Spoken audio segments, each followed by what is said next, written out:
Yes. In the limited overs international for England. Yep, I think that's quite a good one. Yes, it is, isn't it? He did well. Yes, you... For this time of night. The bearded wonder lived up to his name. It's the earliest the fifth wicket's ever fallen in a test match. Ever? It's the second, and it's also the earliest the fourth wicket's ever fallen in a test match. And the second earliest that the third wicket's fallen in a test match.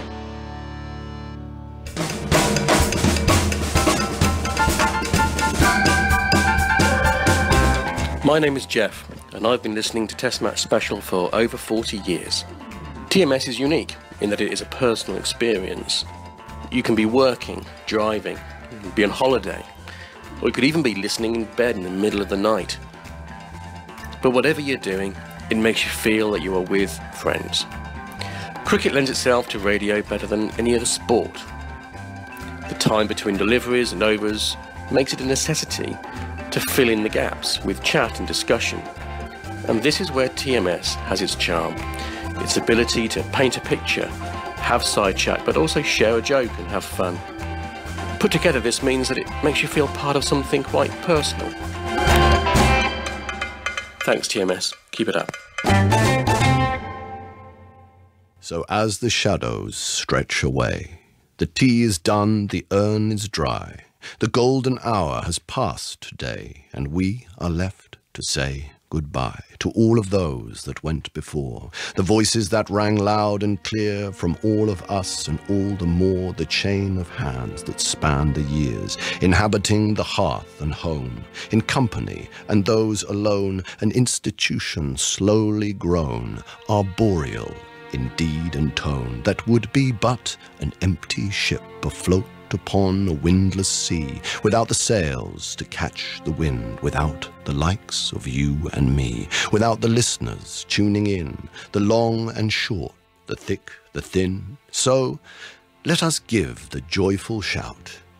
It's TMS 60, not out. Yeah.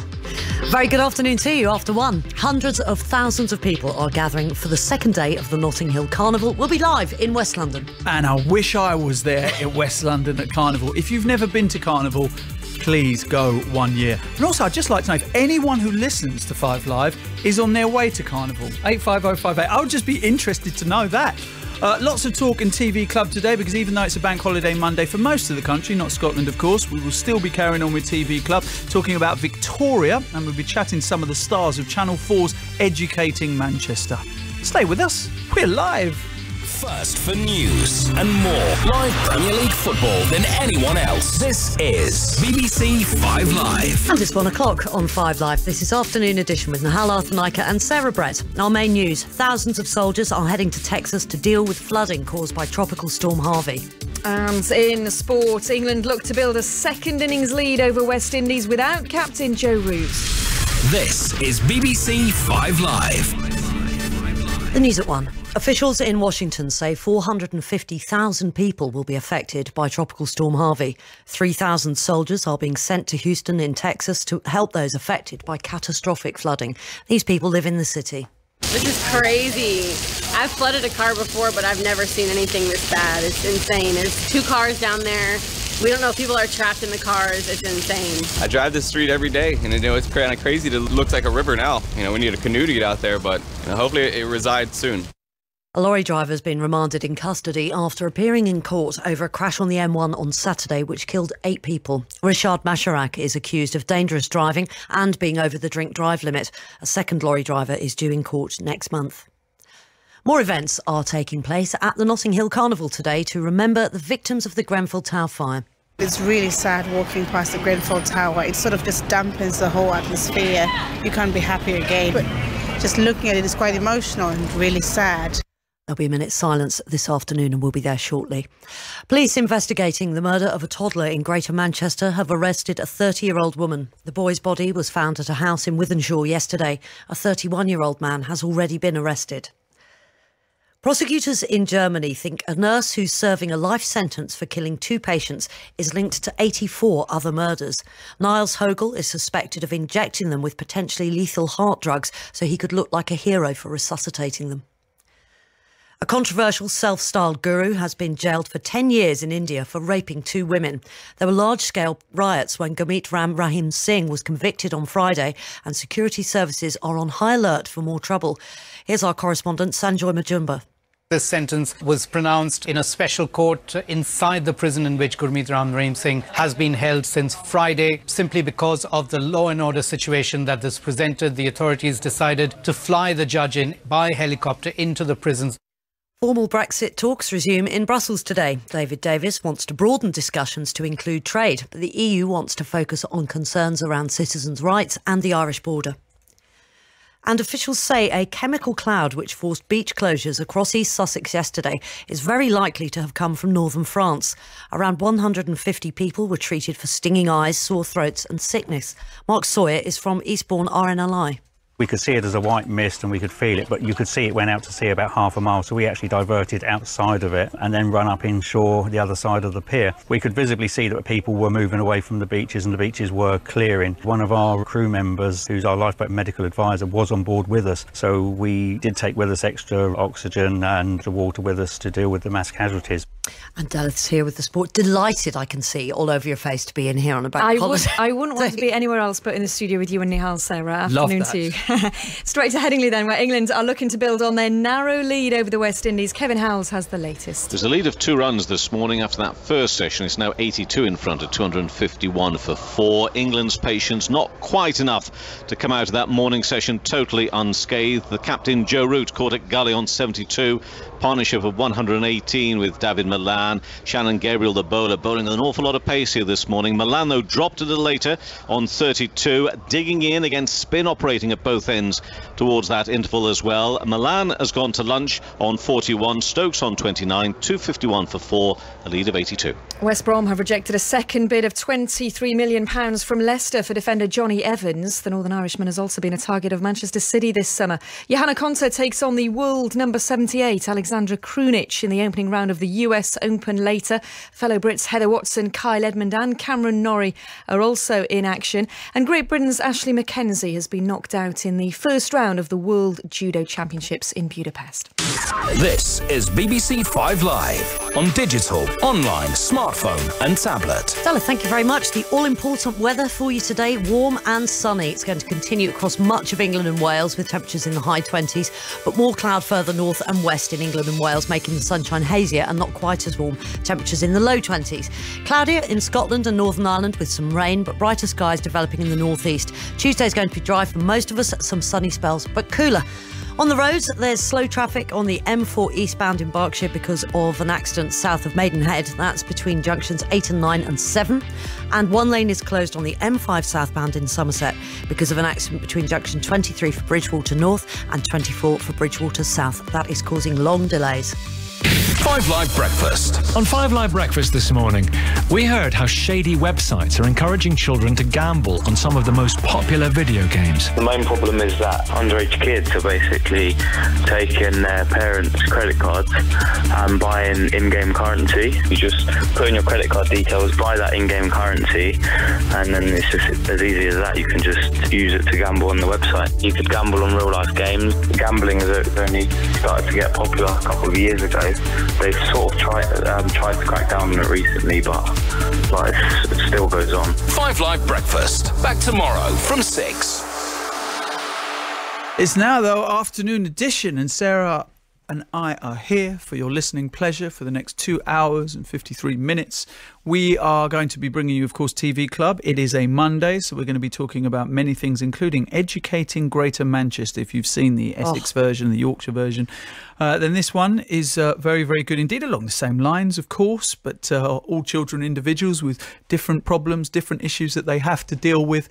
And it is reminiscent of all the same stuff that went on when I was at school. So it just shows that it doesn't change. The only thing that changes is your memory, perhaps, and the technology changes. But the same issues, having to deal with the politics of the playground and having to, well, work out how to be nice to each other, something that some people forget once they leave school.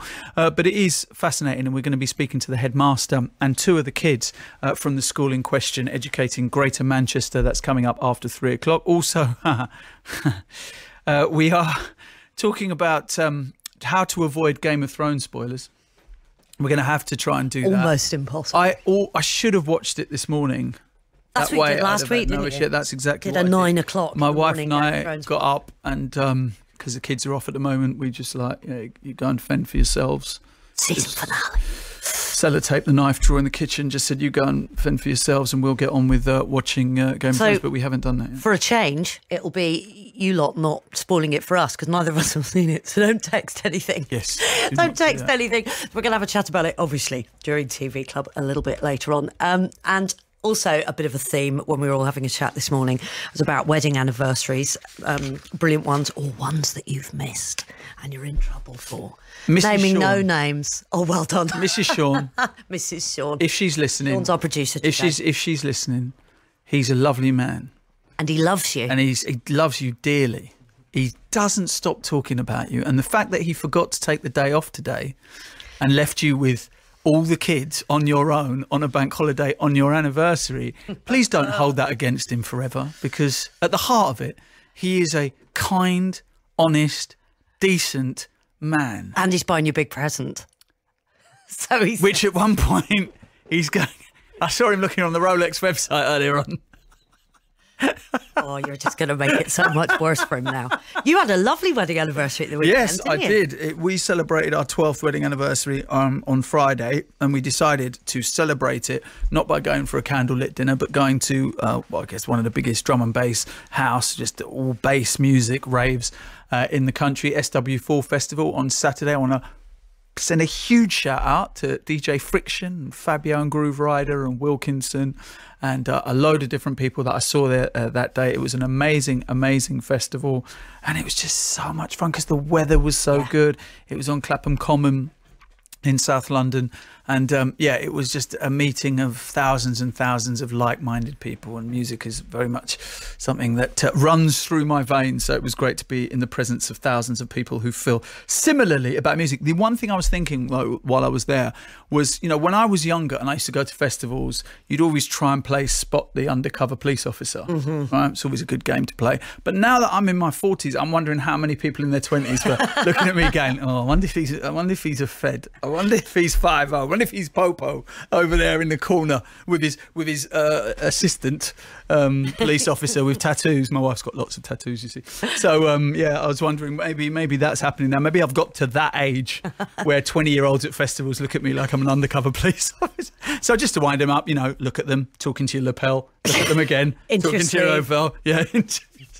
People talking into their sleeves. Love a bit of that. So that's how it's done, Sean. If you want to know, you take them to a fantastic festival. Yeah, that's there you go. The way forward. Get on with it. Speaking of loads of people getting together, having a brilliant time, hundreds of thousands of you are in West London for the second day of the Notting Hill Carnival. Big day. But the steel drums and the sound systems are going to fall silent a little later. And that, of course, is in tribute to the people who died in the fire at Grenfell Tower. 5 Live's Leslie Ashmore is there. Hi, Leslie. What's going on? Well, I'm sure you can hear, and forgive me for shouting, but it is a massive party on the most glorious sunny day in Notting Hill. The streets are paved with glitter, the beads are shining, the feathers are out, the music is pulsating through your whole body. When it really hits your heart. But obviously, this is a very different sort of carnival this year. There's going to be the minute of silence, as you say, later on at 3 o'clock. And this year, there's been a big kind of get-together. People wanted everyone to remember Grenfell, but in the spirit of carnival, if you like. And so Niles and Toby organised a Go Green for Grenfell. We decided to do this because our community needed support, as hundreds of thousands of people are about to descend into our area for the first time since the fire took place, and that's a lot of people. Do you think Carnival will be different this year because of what happened? Well, it needs to be, in the sense that there needs to be an extra sensitivity and awareness to, the effect that the fire has had on this community, and the fact that you're still dealing with a traumatized community that's grieving, and they're very sensitive. We're all very sensitive at the moment to a lot of things, From the beginning there was a lot of press and everything around, so we've been trying to create places of peace, places where we can find safe spaces during the carnival. So, you know, Ackland Village over the weekend, over the whole period, that's why we're here now. We're going to keep remaining here so that we can keep that safe space. And we also need to be able to make the whole of the area a safe space as much as possible. But I am feeling a good energy from the people. I think that we can have a peaceful carnival and make it go through, because that's what the whole energy is about. And if everyone comes and brings that love and unity that was expressed after the fire, you know, that thing that is rising from the ashes of the fire, the phoenix that's being reborn, that is what the green represents, the new life. The new life. It does feel like there's plenty of life on the streets of Notting Hill. We've lost one big sound system. We're just about to get another one, but I think it's a steel band. But we've got some very special people who have waited to speak to us. So we've got Jodie and Maya. Maya, I would like you to describe what you're wearing. I'm wearing a t-shirt that says Jamaica and red, yellow and green skirt. And what have you got around your neck? What have you got around your neck? I think you should give us a blow. Blow it. Come on. See, that can't have a carnival without your whistles, can you? You've got glitter all over your face. Have you ever been here before? No. What do you think? It's good, isn't it? Auntie, you come every year, don't you? Yeah, all the time, and it's amazing. It's sunny, it's not raining, everyone's out, it's having fun, how it should be. How it should be in a difficult year, let's be honest. Yeah, definitely a difficult year, and obviously with Grenfell, everybody here celebrating, representing. We're just having fun today. Today's about having fun. I don't know if you can hear me. I can't hear myself. But hey, that's Carnival, and that will be it for the rest of the day, basically. We'll all have sore throats by the end of it, I think. Thank you very much, Leslie. Don't worry, we can hear you just fine. But yeah, you know, you were tweeting over the weekend about how you thought Five Live should definitely do a programme from the festival next year. We should have a float or something. We should. Five Live we'd should have to be, work out how we do it. You could do it. I mean, One Extra did it for years at a pub on Westbourne Park, and it really worked very, very well indeed. Upstairs, you've got a nice little vibe. All the floats go past, and you can get people. And it really is an extraordinary celebration of multiculturalism in this country. When you go to Carnival, you see people of every shade, every background. Of course, it goes through Notting Hill, so some of the richest real estate in the UK. Also, as well, of course, as we saw with Grenfell, some of the poorest parts as well. And all of these people come together, and the energy, and you know, there's so much negativity around Carnival, and people tend to focus on that. But when you think about the hundreds of thousands of people that are there, and the vast majority of them are enjoying this incredible spectacle, and today it is just going to be brilliant. And with that feeling of solidarity created by what happened at Grenfell, there's going to be an extra special energy going through those hundreds of thousands of people there. So I'm very sad not to be there. I've been going since I was a teenager. It's an amazing event. Well, talking about extra special energy, formal Brexit talks restart in Brussels later. They're going to need it. There ain't no party like a Brexit party, because Third the Brexit round. party don't stop. Ding, ding. The Secretary of State for exiting the EU, David Davis, wants discussions to include trade, but the EU is saying it wants to continue to focus on citizens' rights, the Irish border and the exit bill. And there's also been a major shift in Labour's stance on negotiations, with the party's Brexit spokesman, Sir Keir Starmer, writing in The Observer yesterday that they now support staying in the single market and customs union through a lengthy transition period, and could opt to stay in both for good. Now, here's some views on that change of tack from your call on 5 Live this morning. This is the creep of people who want to stay in and want to keep us in. This is total and utter nonsense. We've got people queuing up at the door of number 10 waiting to do free trade deals with us, and we'll have no bother whatsoever. There's no negotiating to do in Brussels. I think all we need to do is kind of write a list of how it's going to be, the rules. We're going to make the rules now. Put that on the table and say, right, you know, you kind of like it or lump it, otherwise, you know, we don't want your German cars or your French wine or whatever, anything else that we import from here. Oh, my God. Because they need us far more than we need them. So we just sever all ties and, you know, and start from scratch, because, you know, a free trade area is fantastic. Anything else, forget it. I love Keir Starmer. He's my idol now. I might even get a pin-up. Sometimes the best thing thing to do is change your mind, because you look at the evidence, you look at what's happened to us, you look now, if you had a referendum tomorrow, there would be a landslide to stay in Europe. Millions of ordinary American men and women voted to come out. But lots of the Labour MPs don't seem to have got the plot yet, do they? I'm afraid. I mean, poor old Jeremy Corbyn, I kind of feel sorry for him in a way. He's sort of stuck in the middle, isn't he? Our political correspondent is Chris Mason. Before we get into Brexit, let us just focus on whether you are shirt open or tie on. My shirt is open and the tie is on. Yeah, I'm starting the chameleon-like process of morphing from a badly dressed political correspondent into a presenter of Drive later, where I won't have to worry about the tie. It created some quite considerable heat on Twitter when you were on Victoria, Derbyshire, with a few of the buttons on your shirt undone, no tie. Yes, channeling the Nigel Havers look, I think, is what your very editor this afternoon described me as looking like.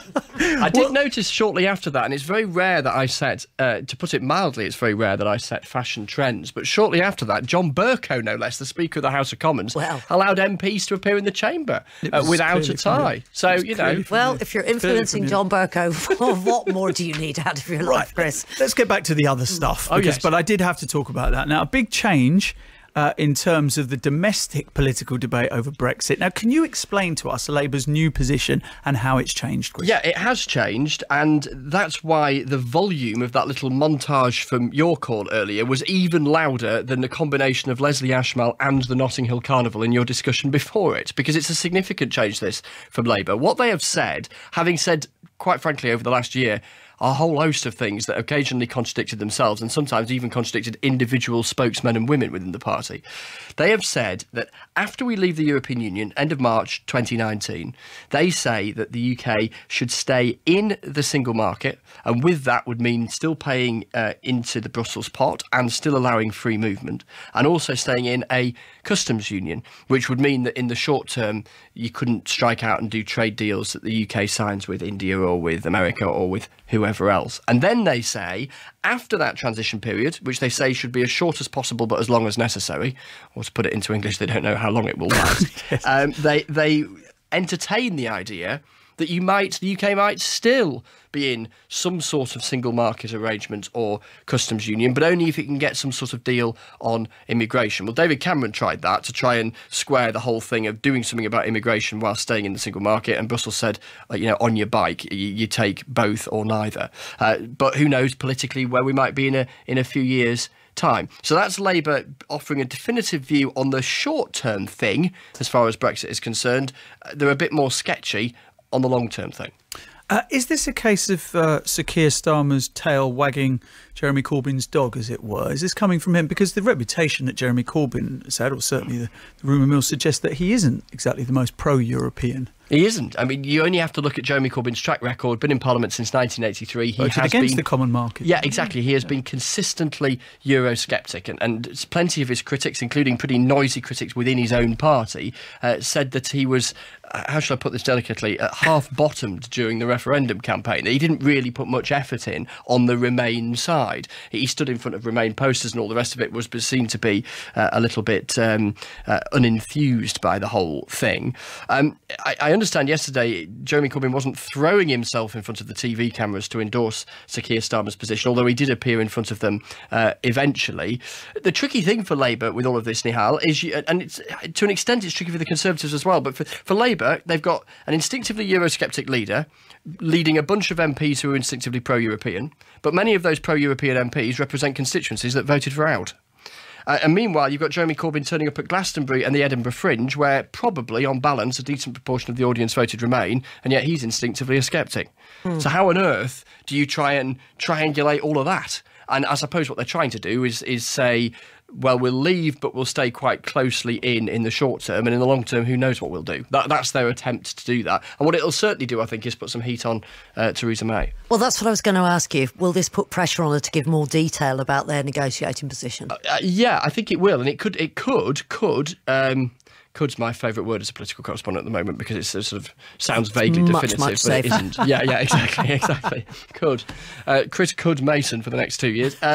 It could do, because what could happen, there's that word again, is that Labour, the Liberal Democrats and the Scottish National Party, who between them are a good number of MPs, are all now of the view that in the short term at least the UK should stay in the single market. Lib Dems and the SNP would happily stay in the long term. And therefore, suddenly, remember the Tories on their own don't have a majority, the numbers get a bit squeaky for the Prime Minister. Now, there's lots of Tory MPs who were Remain voters, and there's some who are passionately for Remain, but could have a real moral dilemma about whether or not they express that in any kind of vote, which would be an articulation of their view, but could massively undermine their own leader. And they are committed Conservatives and don't want to see a Conservative Prime Minister fall and potentially trigger an election that the Conservatives could lose. And that's the kind of moment you could end up having as a result of this shift from Labour. So quickly, Chris, the talks begin today after the summer break. Expectations, which are probably an understatement, not particularly high. They're not. So technical was a word that was used to me. No big bang, no breakthrough and no breakdown. Which, if you're trying to write a headline, is a nightmare, because it basically suggests that nothing's going to happen, at least particularly today. Talks are going to go on until Thursday. There'll be a press conference on Thursday where the body language and the theatre will be, I was going to say fascinating, it'll be fascinating to me. I appreciate it might not be entirely riveting to everyone, but I don't think we're going to get any giant breakthrough this month. They're saying next month's really important because the month after that, October, is when there's a big summit, and we'll work out when the big talks about the future, as opposed to untangling our current relationship, can begin. And if you want to keep abreast of this, Chris Mason, your podcast is? Oh, yeah, Brexit Cast, which I do with Adam Fleming, who's our Brussels reporter. We do every Thursday. And it's doing very well. It's not doing bad for a nerdy podcast. It's definitely nerdy. We properly... You think I'm nerdy on the radio, you should hear me on that. Blimey. Right, if you want a Brexit nerd fest, then go to Chris Mason and Adam's podcast, which is doing very well. And he's a very good listen, I have to say. And Chris, good to speak to you. Presenting Drive as well at 4 o'clock today. Thank you very much, Chris. Now, tens of thousands of people living in the US state of Texas have been ordered to leave their homes as flooding caused by Tropical Storm Harvey continues to cause devastation. It's expected up to 30,000 people may need to use temporary emergency shelters, with more than 2.5 feet of rain falling on the city of Houston alone. Brock Long, who's a spokesperson for the Federal Emergency Management Agency, FEMA, has just given a news conference. This is still an ongoing situation. We're not at recovery yet. We're thinking and planning for recovery. We have recovery teams down in Texas, but right now this mission it's very important. This is a life safety, life sustaining mission. We're trying to help with bolster the efforts to do swift water rescue, search and rescue over a huge county jurisdiction, over 30 to 50 counties possibly impacted in Texas. Unconfirmed reports suggest up to 5 people may have drowned, but officials say they can't confirm figures until the floodwaters recede. Many people have had to be plucked from rooftops by helicopter, others by boat. Marco and Daniel live in the city and have been helping rescue trapped people. We were out in the street on a boat, going through parking lots, over fences, through gates. It was high water. It was pretty intense.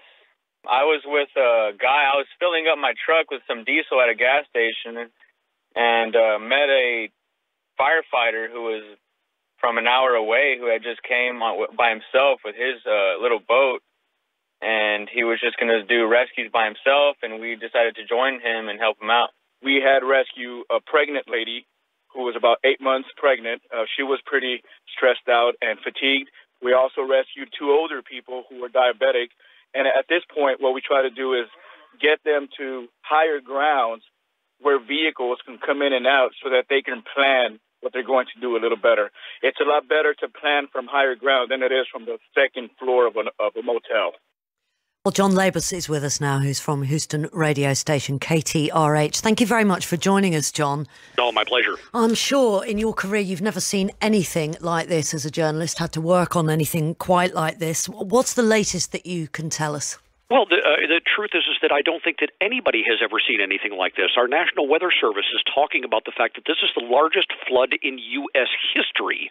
They're using terms, the National Weather Service here is using the term for the very first time, epic epic catastrophic flooding. I had to write that down because they have actually never even used the term before. We are seeing such widespread flooding. I think that you were also talking a little bit earlier. We have seen rain totals of over 2 feet in some of the southern suburbs of Houston.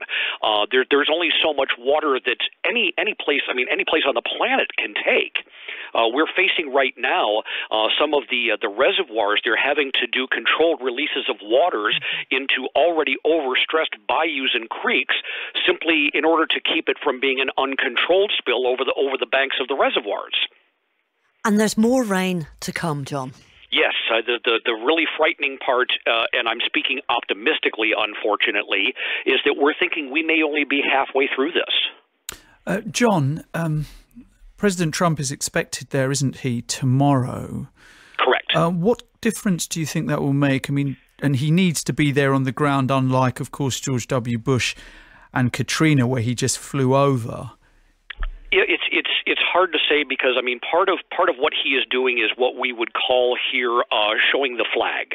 That he is coming out in order to show that he's on top of the situation. I mean, it really is in terms of substantive help, and I think that the FEMA broadcast, the FEMA clip that you all had just played, I think goes a long way toward explaining what's going on right now, is that there's only so much rescue and recovery that we can do at this stage because we're not really there yet.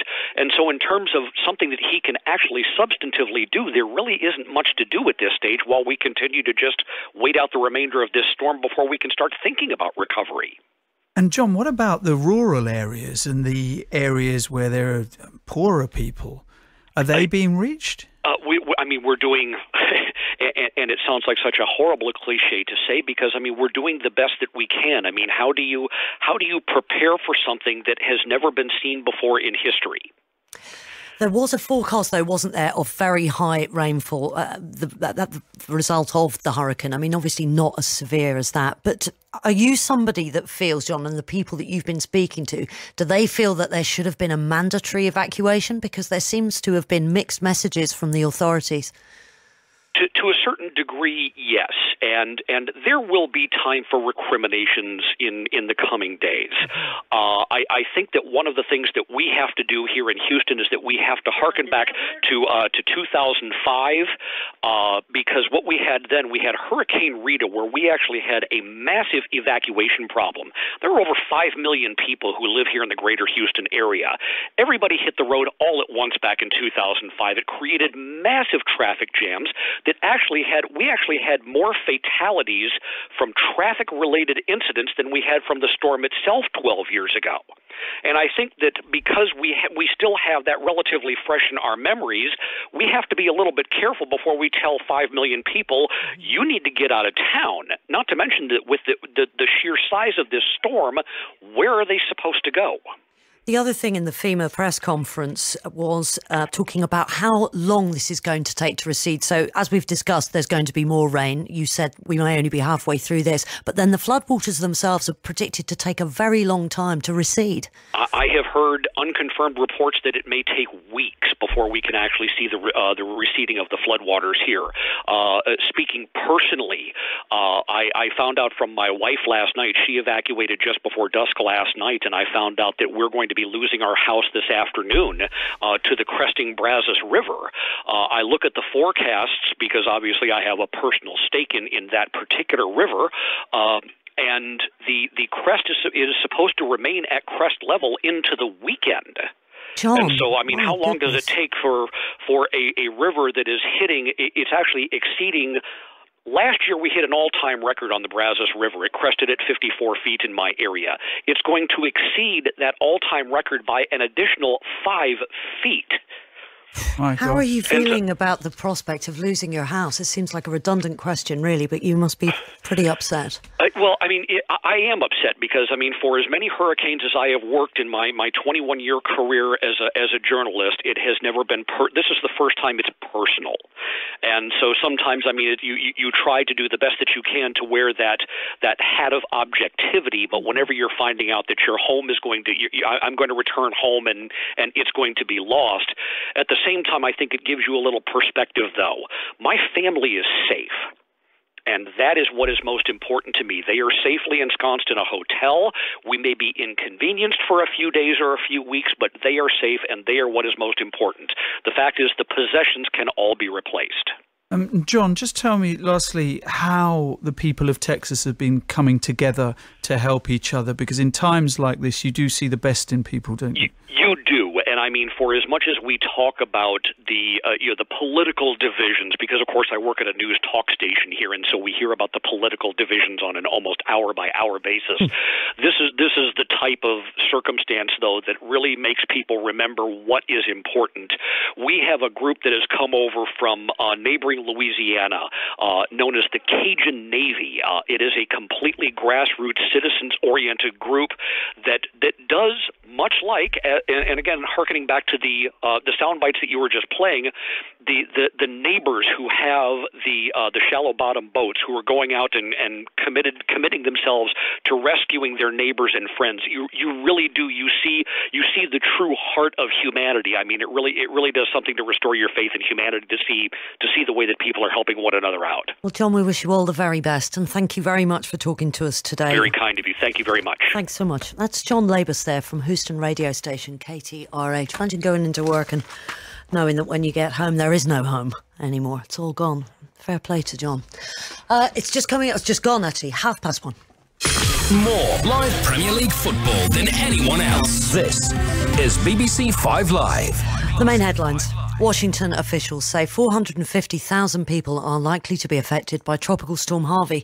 Catastrophic levels of rainfall has left the city cut off, with motorways flooded and some airports closed. A lorry driver charged in connection with the M1 crash which killed 8 people on Saturday has been remanded in custody. Rishad Masharak is accused of dangerous driving and being over the drink-drive limit. A second lorry driver is due in court next month. Victims of the Grenfell Tower fire are being remembered at the Notting Hill Carnival for a second day. A minute's silence will take place this afternoon. And police say they don't think the chemical cloud which caused beach evacuations in East Sussex drifted over from northern France. Around 150 people had hospital treatment for stinging eyes, sore throats and sickness. Sport in full, here is Delph. Thank you, Sarah. England have a lead of 82 runs at lunch on day 4 of the second test against the West Indies. They have, though, lost a crucial wicket. Gabriel's into him again, and he cuts into the hands of Gully, who has taken the catch.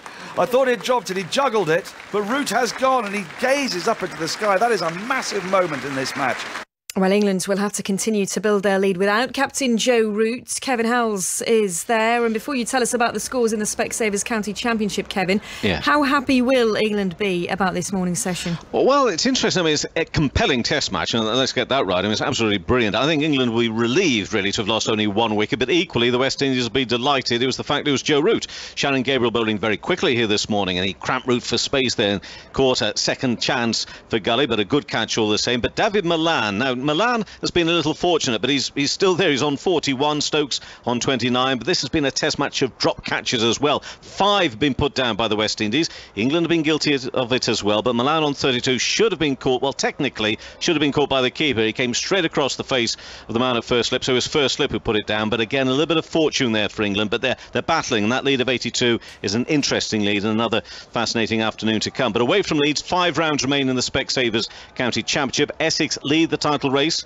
something they've not won since 1992. 41 points in front this morning, but a difficult morning at home to Somerset, electing to bat first Essex. They're 89 for 4. There are 2 other games in Division 1. Warwickshire 89 for 3 versus second place Lancashire. Ryan McLaren with all 3 wickets, and Middlesex 76 for 2 in their game against Surrey. And in the second division, Kevin, not a good morning for a batsman looking to book his place on the Ashes tour this winter. No, it isn't. Durham's Keaton Jennings we're talking about. He's been left out by England in this series against the West Indies. He's still being tipped for that Ashes play, though, although first ball of the game this morning for Durham against Derbyshire, out for a duck, so that's not done his cause a great deal of good. But Durham 94 for 3, Glamorgan 114 for 4 against fourth place Sussex. Leicestershire, rock bottom, still without a win, 74 for 3 against Kent. Runaway leaders of the second division Nottinghamshire 110 for 4, so it's a bit of a tough one against Northants in third currently, that game at Trent Bridge. Worcestershire 84 for 2 in their game. They're at home to Gloucestershire. Thank you, Kevin. Kevin Howells there at Headingley. Coverage then of the Test match continues on 5 Live Sports Extra. England resuming their second innings in a few moments' time on 251 for 4. West Brom have turned down a second bid of £23 million from Leicester for defender Johnny Evans, while Liverpool are prepared to offer £60 million for Monaco France international midfielder Thomas Lemar before Thursday's transfer deadline. Now, Johanna Konta leads a British contingent of 4 players in action on day 1 of the US Open in New York. The number 7 seed has been doing her homework on Serbia's Aleksandra Krunic. She's definitely played well here in the past and can do so. She's a great player. I don't think I've ever played her. I haven't yet spoken with my coaches about the game plan going into that match, but I'm looking forward to the challenge. She's definitely going to be challenging me, and that's an exciting thing for me to look forward to. You can hear commentary of Konta against Krunic from 6:45 on Sports Extra. Before that, Heather Watson, Kyle Edmund and Cameron Norrie are all in action. Great Britain's Ashley Mackenzie has been knocked out in the first round of the World Judo Championships in Budapest, and former Ireland international Willie Duggan has died at the age of 67. Duggan made 41 appearances for his country and toured New Zealand with the British and Irish Lions in 1977. This is BBC 5 Live on digital, online, smartphone and tablet. Stella, thank you very much. On the roads this afternoon, Bedfordshire, the M1 northbound at junction 10 for Luton Airport Spur Road.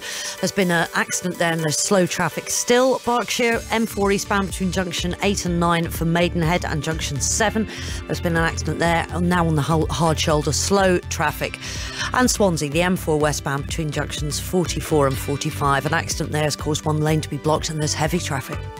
5 Live Sport. Transfer deadline day. Not much is guaranteed on transfer deadline day. There's no fresh word on Fernando Torres' future. Liverpool are adamant they don't want to sell him. We don't see any possibility of Robinho leaving Real Madrid. But you can count on 5 Live to bring you all the done deals across the day as they happen. This all happened in Manchester tonight. They want £30 million and no less. We're pretty pleased with the business we've done. Let's hope it works well. And as the window closes on Thursday night, 5 Live Sport has a special extended programme counting down to the 11 o'clock deadline. Transfer deadline day, Thursday on 5 Live. Right, coming up to 39 minutes past 1. Good afternoon. Welcome back after the news and sport and weather, etc., etc. We're still here, Sarah. And we haven't run out the door. We haven't at all. If you're enjoying your bank holiday in England, Wales and Northern Ireland, happy days. If you are in Scotland and at work or driving around, grafting, listening to 5 Live, a warm welcome to you. Of course, as it is Monday, normal service resumes at 3 o'clock with TV Club. Loads to talk about. George Lamb is going to be here to talk about his new Channel 5 show, which sees people spending days in a pod, locked away from the outside world. Yes. 5 days in solitary. Arsene Wenger's been doing perhaps something like that over the next 5 days or so. We'll meet some of the stars of Educating Greater Manchester, which starts tomorrow on Channel 4, and we were lucky enough to catch episode 1 of that, and it is as beautiful, as poignant, as interesting Crying as you would on the imagine. train. And we'll see who won the big Sunday night drama battle, if you're interested in such things, between Series 2 of Victoria on ITV. I didn't see Series 1, but I'm sure someone here did. I don't know. Period drama alert. There you go. And the J.K. Rowling adaptation Strike, The Cuckoo's Calling, that's on BBC One. So who won out of those two things? Plus, of course, it is officially a Game of Thrones spoiler-free zone. Now, luckily, I have a curated text feed, which means that all the texts that come in then go through someone, they're filtered, and then they come to me. Whereas Sarah, because she's got thicker skin than me, she has the uncurated feed, so she has to deal with some of, should we say, the more challenging texts that we get sent, the more personal ones perhaps that we get sent. So we are having a Game of Thrones spoiler-free zone. When my wife gets back from London later on tonight, we shall sit there and we will watch it once the kids have gone to bed, once they've been showered, once they've been fed. And then we'll fall asleep after the first 20 minutes because it'll all be so shattered. But anyway, the internet's talking about it. We won't be, so don't worry. Lots to come on the programme. Let's talk about a very interesting and very sad story now.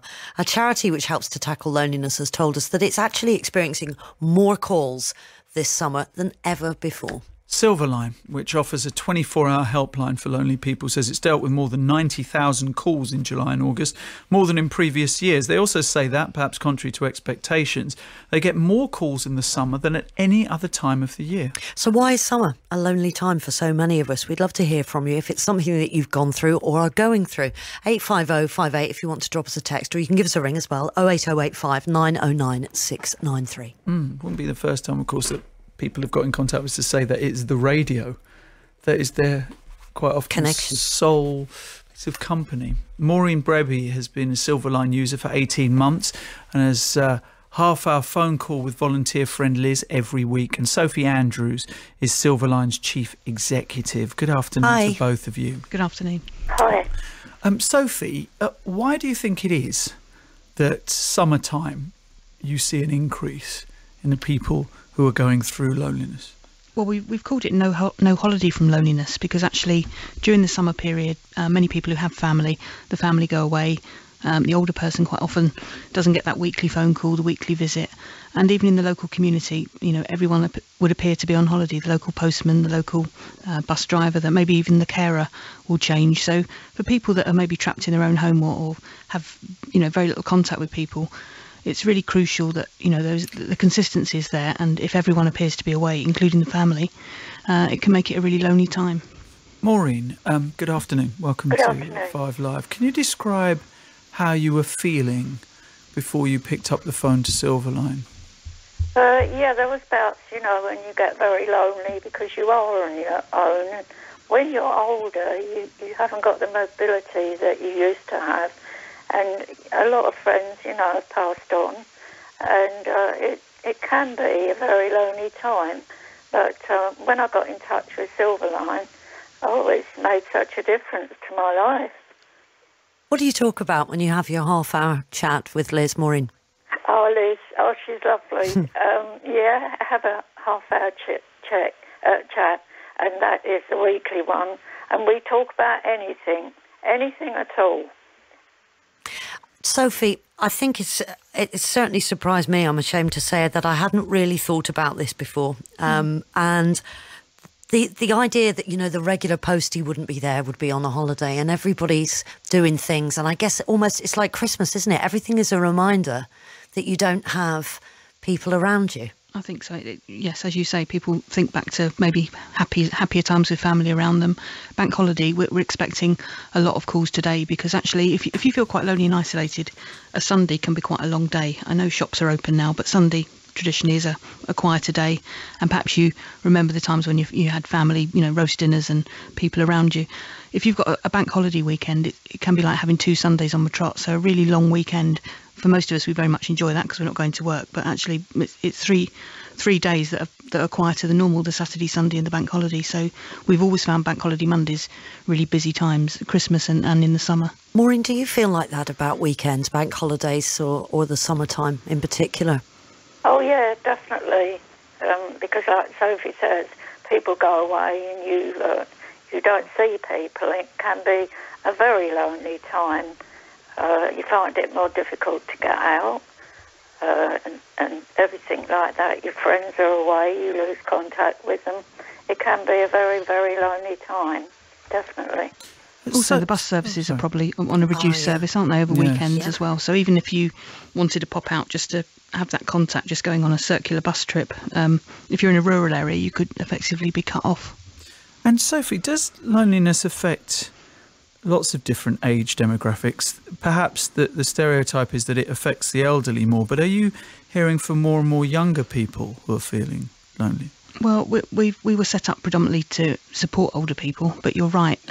Loneliness affects all age groups. I think the difference is your ability to change your situation is reduced as you're older. So we know, the Prime Minister talks a lot about mental health with younger people and loneliness and people, younger people at university, etc., etc. I think it's right that across all age groups people feel lonely, and of course all of us have felt lonely, I think, at some time. Yeah, but as an older person, if you've lost your mobility, if you've lost the access to the bus, if you haven't got family and friends, as Maureen says, if your friends and family have died, your ability to change that is really reduced. So that's what we find at Silverline. It's people that are fairly desperate, but actually can't change the situation, so that the weekly phone call or calling our helpline 24/7 really becomes a lifeline. And Maureen, that's something that really struck me, and that must be, as she says there, so Sophie says it is a lifeline, that helpline is open 24 hours a day, so you can ring up at any time of the day or night. Do you do that sometimes if you're feeling particularly isolated? Yes, definitely, because you never get an engaged signal, and you can phone up 24 hours a day and you'll always get an answer, you'll always get someone to speak to. And fortunately for me, I got a telephone friend who phones me, as we've said, once a week, and that's made such a lot of difference to my life. It really has. It builds you up, makes you feel more like a person. Well, listen, you've been speaking to about 1 million people today on this radio programme. So you've got 1 million new friends this afternoon. Thank you very, very much indeed for sharing your story with us, Maureen. It's lovely to speak to you. Thank you. Thank you very much for having me. And loneliness has got no barriers, no limits. True story. Thank you very much, Maureen. Sophie, thank you. Could I give the number out? Of course, before you I go ahead. I hope 1 million people won't ring straight away, because we might have the engaged signal that Maureen said we don't get. But the number is 0800 470 80 90. So that's 0800 470 80 90, and there's people there all the time. So if you are lonely and isolated, please do give us a call. Thank you very much indeed, Sophie Andrews and Maureen Braby. Silverline no doubt does a great job, this text says, but loneliness affects all ages. I'm 45, as Nahal was just mentioning.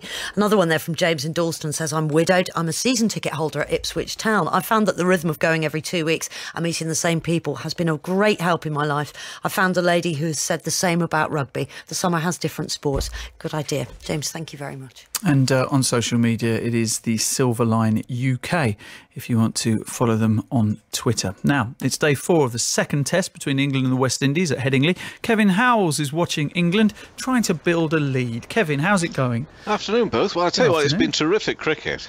It's been incident-packed, really, mostly involving drop catches. We've seen another of them this morning, but England this afternoon, into this afternoon session now, 255 for 4. They're 86 runs in front. They'll need many more than that. People talking about the 150-200 mark. Johnny Bairstow, the England wicket-keeping batsman this morning, was talking about the fact that, well, they're not really going to think about the lead they need, more the fact they just want to bat this day out, a day still to come tomorrow, of course, and see how far they are in front. They've lost an important wicket, a key wicket, that of Joe Root for 72. And another important thing which has happened just after the luncheon interval was taken, the fact that the West Indies have taken the new ball. Now, the new ball, of course, should be crucial, should be critical, and certainly the West Indies give them a very good chance to try and break this current partnership, which stands at 43, between David Milan, who's had his moments of good fortune. He's on 45. One of the batsmen that England got at the moment, trying to cement their place, book their place on that plane for the all-important Ashes series as well, coming up in the winter time. But he's on 45. Stokes on 29. Stokes scored a century in the first innings, so it's nicely building up this. 255 for 4, and it's a lead of 86 runs. Very quickly, Kevin, how have you seen this West Indies team that everybody was writing off well, beforehand? We do, don't we? Look, it wasn't great, was it, in Birmingham, in fairness? No. I mean, I always try to keep an even keel, so you're not too hard on the team, but I mean, it was really difficult not being as hard as people were really on the West Indies. Things have not been going well for them in Test cricket in recent times, especially away from home, of course, so all that building up. And when Sir Curtly Ambrose, what did he say? Pathetic, embarrassing, painful to watch. I mean, that's pretty strong stuff, isn't it? So to see them come back the way that they have, especially batting, it wasn't a great time, of course, for England's bowlers, but very good batting on Saturday. Take a lot of encouragement from that. And the flip side, again, if you come from it from an England point of view, I suppose, is they do need some decent opposition to get themselves in a good competitive frame of mind with the all-important Ashes coming up in November as well. So all round, I think people are delighted we've seen this come back. And Jason Holder, just briefly on Jason Holder, the captain, very young captain still. He's been doing it for a few years now, but very young. His bowling yesterday was breathtaking. 1 over he bowled against Alistair Cook, where he ended up getting rid of Alistair Cook. All that experience that Cook's got, it was terrific. So a lot of encouragement this all round from the West Indies point of view, from the English point of view, and from the point of view of Test cricket as well. Well, let's hope some of their stars will travel with them next time. Well, the stars, just briefly, the stars have been there before before, and actually they didn't fare any better in fairness. But yeah, I know what you mean. It'd be nice to see a bit more harmony to it all, wouldn't it? I guess that's Brilliant. what we need. Yeah. Kevin, thank you very much. That's Kevin Howells there, who's watching England versus the West Indies at Headingley, day 4 of the second test. Far cry from when you were at Edgbaston, isn't it? Yeah. The atmosphere completely different now. Well, it's been a year, if you can believe that, since the last BHS store closed its doors. The details of what has happened to those store units right across the UK, it's not a pretty picture. More than half are still sitting empty. Coletta Smith is with us from 5 Live Money to talk through the statistics. Sad, but I suppose not surprising, really. Yeah, this is numbers crunched by the local data company. So they often do surveys of what's happening on our high streets to see what stores are empty, what stores are being replaced by what. And they have done this particular survey, as you say, 1 year on since the last store closed its doors. So it's about 18 months since VHS went into administration, but then they traded for a good while, flogging off all the last bits and pieces in the shops. And of course, they were hoping at that stage to find a buyer. But it was at this point that the very final store did close. And the statistics that they have here show that actually overall 82% of those sites are still unoccupied. So there were 160 former stores right across the UK. And if I can just talk you through those numbers, 96 of them still totally vacant. 32 have a deal in the making at some point, a potential deal for somebody coming in and filling that slot. 4 of the stores have been physically demolished, and 25, so just 25 of those 160 stores have been taken by other retailers. And in terms of that list, it's the kind of lower end of high street stores. So we're talking Primark, Aldi, Lidl, Sports Direct, B&M that have taken over those often big floor spaces and managed to fill them. So just 25 of 160. I mean, our listeners will not need us to tell them that if you go down, pretty much any high street in the UK, you're going to see a big, vacant, empty... It's depressing. There's one near me. When you walk through it, that giant space. Yeah. In the middle of there, it's very, very... Boarded up. Sometimes they still say BHS on the outside. Sometimes they've just sort of plastered with posters or one of those kind of coming soon or hopefully coming soon when they're trying to fill them with something else. Is this indicative, though, of a problem that high streets have per se?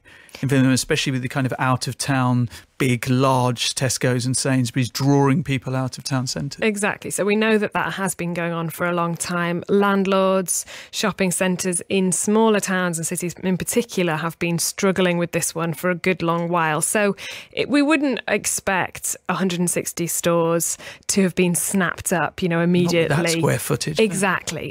So it's not too surprising. And particularly, though, BHS, a lot of the problems were around the fact that the stores hadn't necessarily had much of a refurb for a long while, particularly in the year before they went into administration. So there would actually be quite a lot of work needed in these stores, and sometimes the landlords are unwilling to invest themselves. Have a listen to Helen Crane. She's the Deputy News Editor at Property Week, explaining that bigger picture. What you are seeing is, a lot of the department stores are finding that they don't necessarily need as much of the store space that they've got. Online, they don't need to keep as much stock necessarily in their stores. So a lot of them are looking at things like bringing in sort of new uses into the shop rather than retail. So things like more bars, more restaurants, spaces for events. We reported recently that John Lewis were looking at maybe including kind of co-working space in their stores. It's just about kind of finding other ways to get people in. Getting a gym or something like that onto the high street, a cinema can make a big difference, especially to sort of smaller towns. That was Helen Crane from Property Week. Lovely stuff. Thank you very much indeed, Coletta. Cheers. Coletta Smith from 5 Live Money. Cheers, Coletta. Officials in Sussex are still trying to work out what caused a chemical haze that left around 150 people needing hospital treatment. The noxious plume is said to have drifted onto the south coast from the sea on Sunday afternoon, causing Burling Gap Beach to be evacuated. Laura Knight was on the beach when the cloud struck. Well, we were enjoying the sunshine, and it was a really lovely, clear sky, blue sky day. And then suddenly we could kind of see in the distance from the west side that there was this kind of haze mist coming across. And then we lost some of the visibility of the cliffs, and then we started to have our eyes started to itch a bit. We kind of thought maybe it's because we've been swimming in the sea with the salt water, but then became more irritable, and you could see that it was irritating people along the beach as well, because it was really, really busy day on the beach, and people were starting to leave. So we were kind of a bit confused by it all, and this mist kind of carried on coming towards us, and then people were starting to cough, and then somebody came down the beach and said they're evacuating it. And then when we saw the fire brigade with their full outfits and gas masks, we thought, yeah, maybe we better leave. Tolu Adeoye is our reporter in Eastbourne. Tolu, what happened? Because that's the multi-million-pound question, I suppose. The short answer is they still don't know, I'm afraid. Investigations are ongoing. We had a statement from the Coast Guard earlier that said that they were looking at vessels on the channel. The channel's incredibly busy, and they're looking at multiple vessels. They don't know where it's come from. They're also working with their French counterparts. They've not ruled out whether the gas came from the French side of things. Yeah, I mean, how are people feeling about it at the moment in the area, given that there was quite a lot of sickness as a result of it?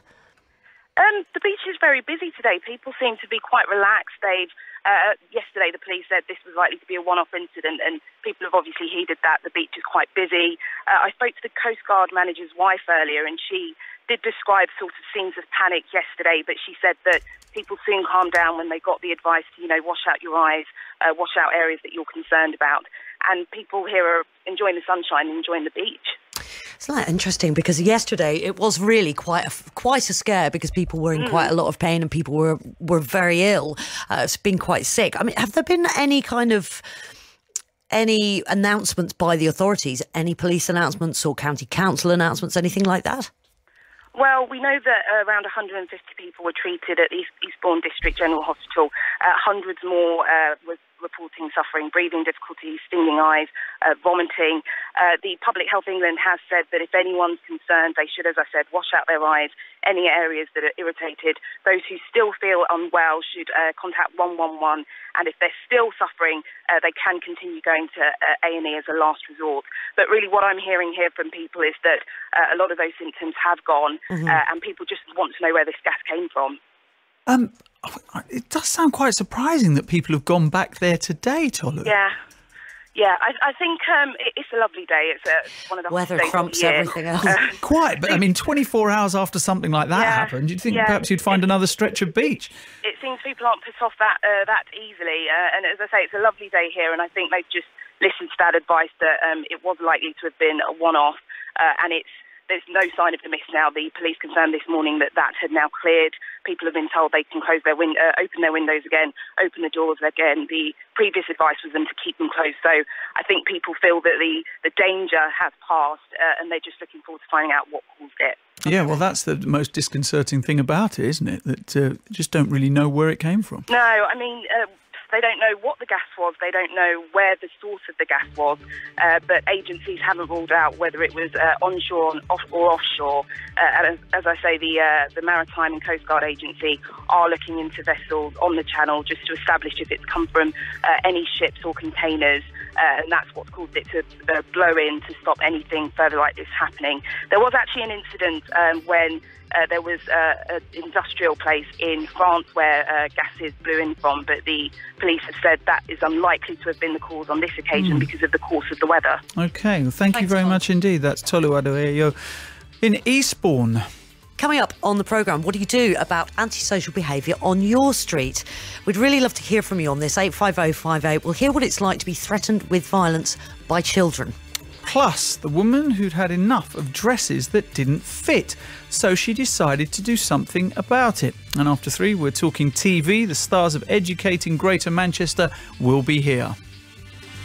First for news and more live Premier League football than anyone else. This is BBC 5 Live. It is 2 o'clock on 5 Live, and it is Afternoon Edition with Sarah Brett and Nihal Arthanaika. Our main story, Hurricane Harvey continues to batter Texas. And in sport, England look to build a second innings lead against the West Indies. This is BBC 5 Live. And here's the news at 2 o'clock. Authorities in America say they're expecting nearly 500,000 people in Texas to ask for disaster relief after catastrophic flooding. Thousands have been told to leave Houston because of Tropical Storm Harvey. The US Federal Emergency Management Agency says it has never seen an event like it. John Lebus is from a radio station in the city.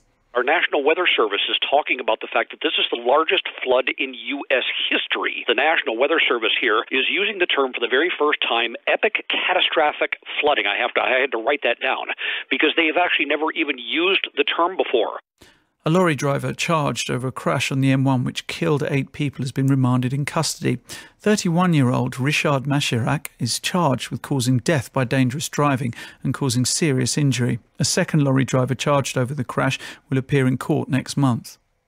It's the final day of the Notting Hill Carnival in West London. The procession will take a different route than previous years to avoid going past Grenfell Tower as a sign of respect to those who died. Our correspondent Chichi Azundu is in Notting Hill.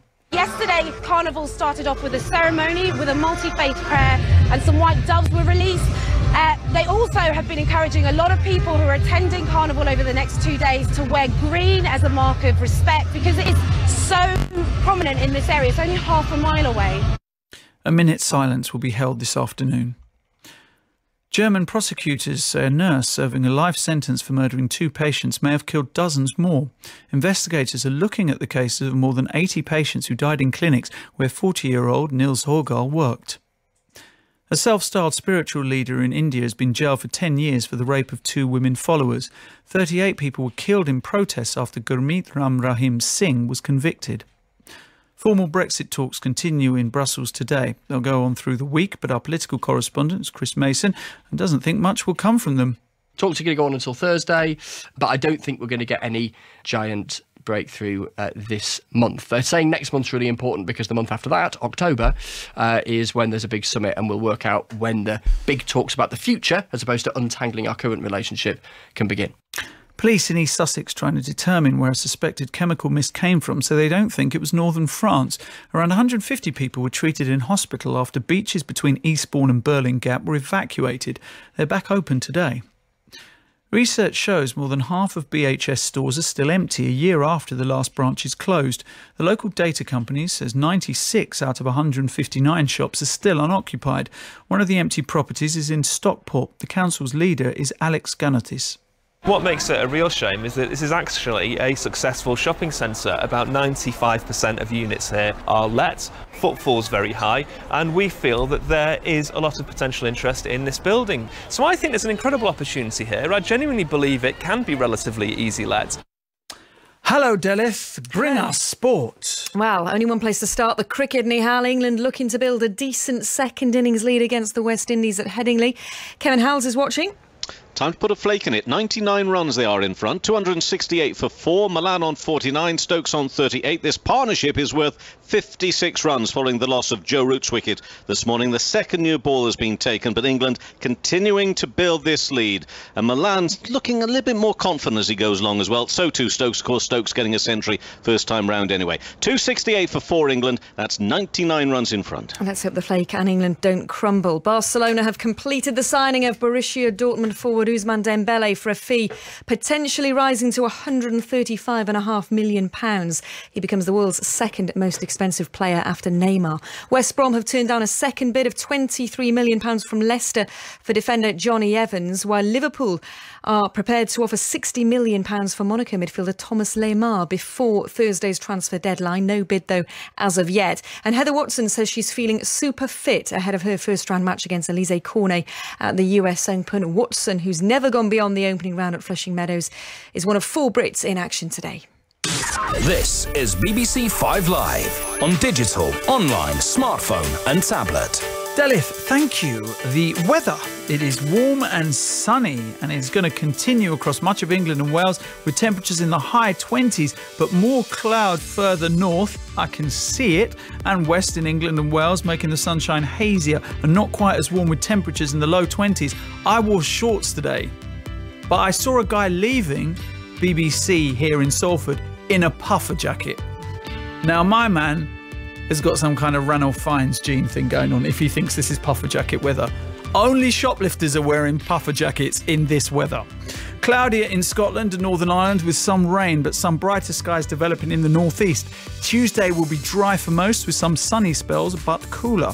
On the roads, in Berkshire on the M4 eastbound, the accident is now on the hard shoulder, but there's still some slow traffic between Junction 9 for Maidenhead and Junction 7 for Slough West. In Surrey on the M23 southbound, traffic is being held between Junction 7 of the M25 and Junction 9 for Gatwick Airport because of a multi-vehicle accident there. 5 Live Sport. I'm Mark Pugach, and this Tuesday evening on 5 Live Sport, I'll be in the presence of a true footballing great. It's been a chapter of accidents, really, as opposed to, a planned career. Jimmy Armfield, a football gentleman. I'll speak to Jimmy about his life and career in the game, from learning his trade as a fullback playing behind Stanley Matthews at Blackpool to his experience at the '66 World Cup and taking over as Leeds United manager after Brian Clough's infamous 44 days in charge. Why is this team of international players who win the championship next to the bottom of the first division? Please, somebody tell me. Jimmy Armfield, a football gentleman. Tuesday night from 9 on BBC 5 Live. Now, here's a question I didn't think I'd ask you on a bank holiday Monday, if indeed you are having a bank holiday. What would you do if a 9-year-old threw a brick through your window? Perhaps you have been in a situation where that has actually happened. And what did you do? 85058 is the text number. If you live in an area where there is a lot of young people with not much to do, bored, without much guidance or support, and are carrying on in a very antisocial way, then how do you deal with it? Because that's the question being asked in the BBC Three documentary series, Britain's Forgotten Men. And it focuses on white working class men living on the fringes of Manchester in some of Britain's most deprived estates. These are areas of low education, poor jobs and high crime. Take a listen to this. You look out of your window right now in Wythenshawe. You see a 9-year-old kid throw a brick through your car window. What do you do about it? Phone the police. Police won't come out. Would you go out, try and grab hold of him? If you touch him, that's assault, and that's assault on a minor. The police will definitely come out for that. Would you go and see his parents? There might be drug or alcohol problems. If you go outside again, there might be a gang of them. You might come back the night after, do your car in, do your house in. What would you do? Nothing. You'll do nothing about it. What makes that social scenario worse than the fact that you would do nothing about it? The fact that the kid knows there's nothing you can do about it. Hey, welcome to Wythenshawe. So while that clip focuses on one part of Manchester, it could be almost anywhere in the UK. We're asking, what do you do, if anything, about antisocial behaviour on your street? It is something that has happened to me for quite a long time. I lived on a street in Derry that had quite a lot of trouble on it for quite a long period of time. I think we had our wing mirror knocked off 4 times in less than a year. Eggs thrown at the house, people just every night running past the front door, banging really, really loudly on the windows and doors. We're really young kids, and if you try to go and chase them up the street, you know really that you're actually only going to make it worse for yourself if you try and go after them. So what do? You just sort of sit there in silence, and you become quite suspicious, and you become a little bit like, you see anybody going past the door. If I was in the house on my own, really quite worried, certainly would have felt with the baby now, just a little bit more worried. It all sort of suddenly stopped as soon as it had started, but it lasted for about 1.5 years. Wow, 18 months. Now, if you are living through that, we'd love to hear from you. We'd also like to know what you can do about it. I guess when I was a kid, because I had a fear of authority, and I wasn't an angel by any stretch of the imagination, when I got into trouble, I knew that there would be those repercussions. And the kids on my street knew that as well. I grew up in a rural part of Essex. But what if you are growing up in the cities, and you are growing up in estates, and you have a house on an estate, and there are kids behaving like this, and they know, and that's the chilling thing, isn't it, that you heard in that clip? They know that you can't do a damn thing about what they are doing. They can talk to you how they want. They can throw things and damage your property. They can swear at you. They could even physically attack you. And they feel completely, invulnerable. That no one can touch them. 08085 909 693 is the number to call. How have the police dealt with it? Do you feel protected by the authorities in this respect? 85058 is the text if you want to get in contact with us. While you're doing that, let's talk to some of our guests. Janet Collins is the CEO of the Crib Youth Charity in Hackney, North London, which was set up to deal with antisocial behaviour. And Mick Gradwell is a former detective superintendent from Lancashire Police. Afternoon. Good afternoon to both of you. Good afternoon. Jeanette, I'll start with you. Tell me, over the last, say, 5 years or even 10 years, provision for young people to give them somewhere to go, to give them something to do, so that they can't gather around the streets and cause the kind of havoc that we're seeing and hearing about. Has it gone down? Yeah, the provision has gone down. We've had a lot of cuts in local authority, and a lot of cuts. The biggest cuts is down to the voluntary sector. And to me, I think young people need a place where they can go. Like we're working with at the moment, we've had 20 young people that we've worked with for a period of over 6 years. And out of that 20 young people, like 17 of them have done their GCSEs, and the other 3 are doing apprenticeships. And that's because we've nurtured them from the past, like 6-7 years. And I think that's what young people need. They need to be able to develop social skills. That's what's missing from our community.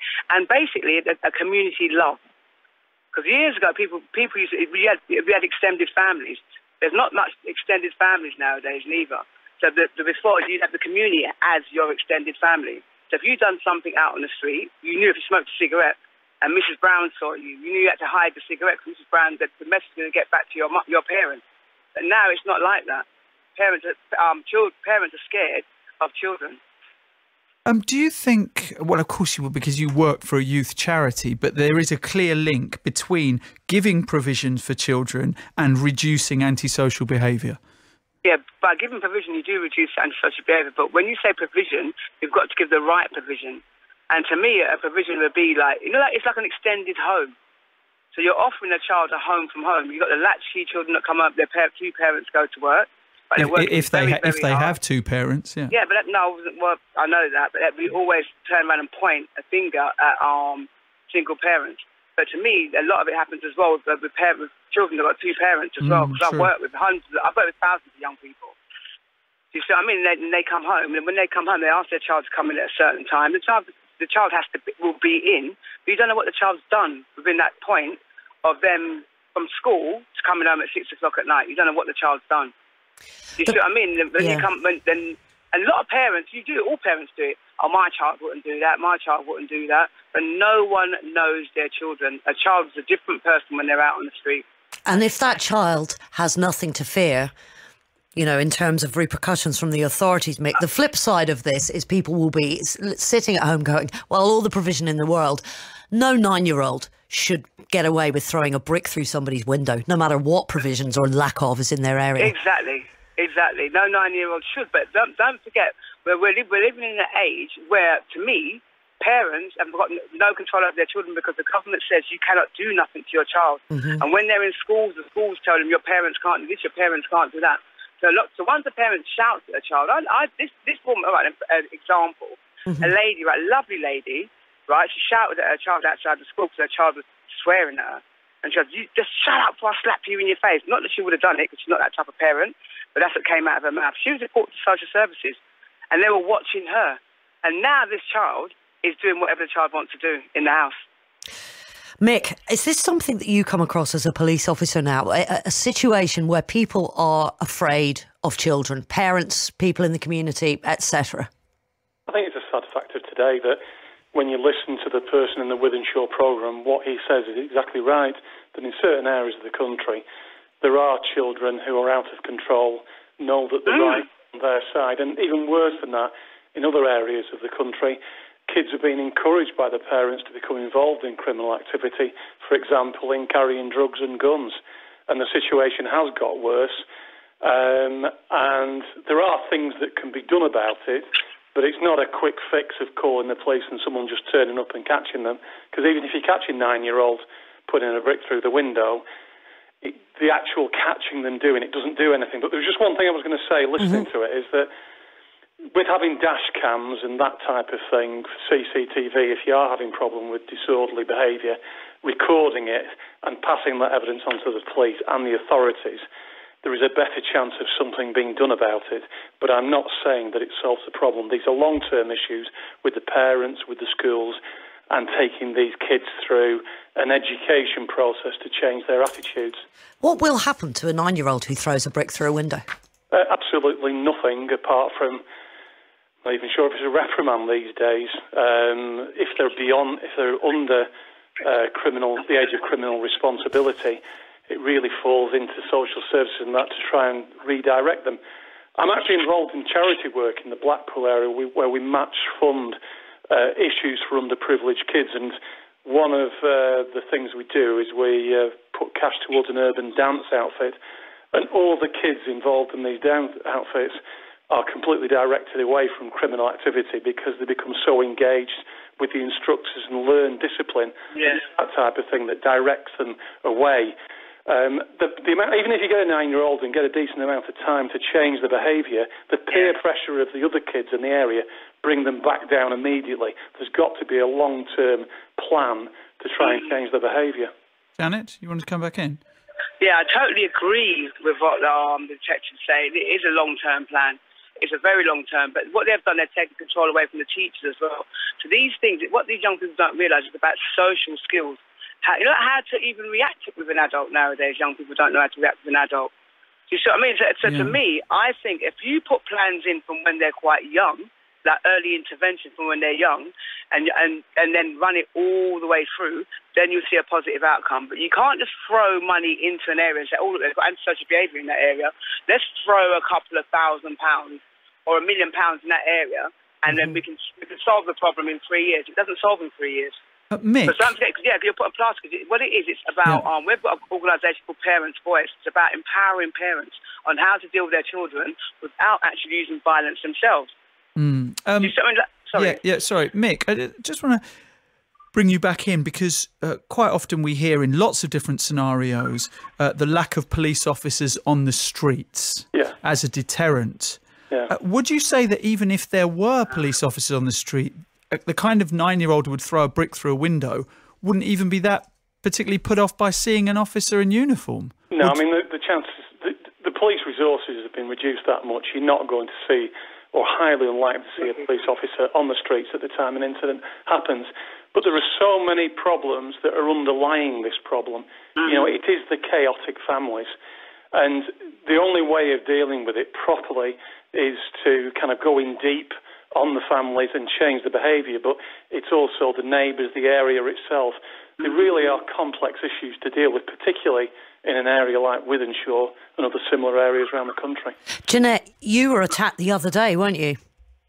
Yeah, what happened to me was I was out at a festival, really enjoying myself, and someone's child whacked me in the face with a cup through a disagreement, and the mother smiled.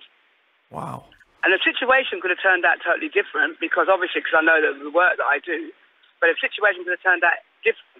Everyone was going, oh, arrest the child, arrest the child. I didn't want to arrest the child, but I think the mother is the one that I should have turned to, and she should have got arrested. She needs to teach her child some behaviour and manners.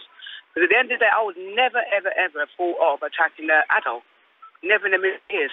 I would never have thought of attacking an adult. And I'm a big 50-odd-year-old woman now, and I would never think of attacking an old lady.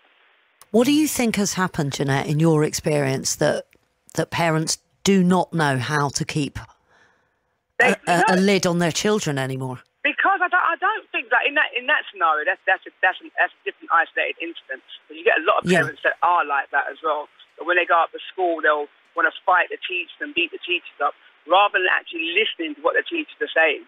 So the teachers are fed up. So when a child becomes disruptive in the class, the best thing for the teacher to do is say, that's it, you're expelled, and kick them out of school. Then you've actually rejected that child out of school.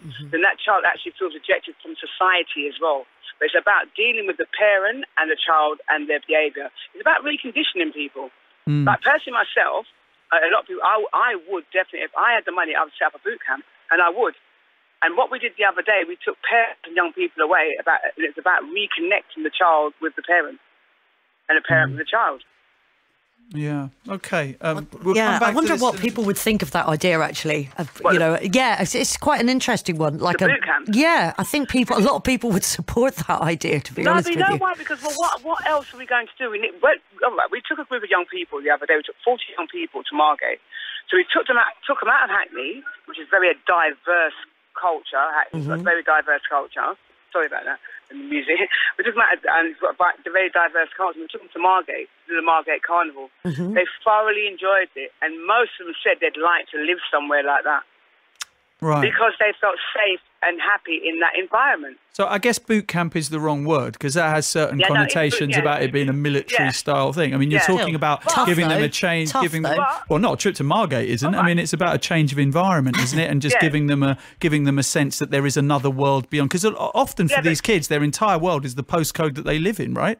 Yeah, exactly. So when you bring them out of their area, that's when they can actually see something different.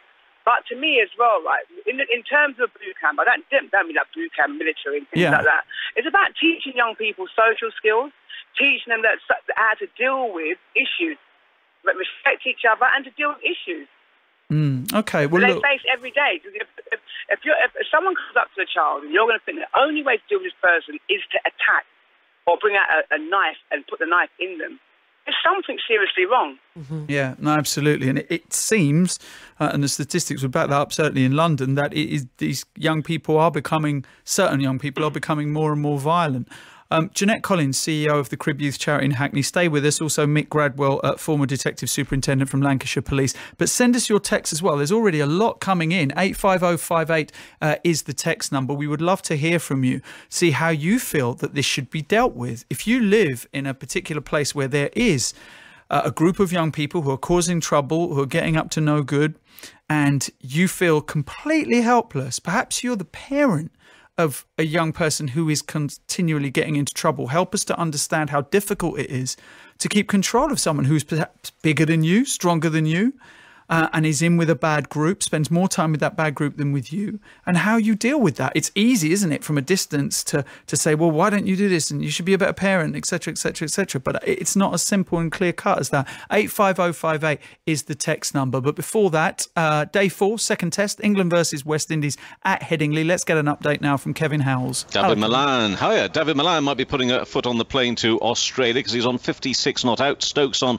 47. But on this fourth day, the afternoon session of this second test against the West Indies, England now lead by 118 runs and they're 287 for 4.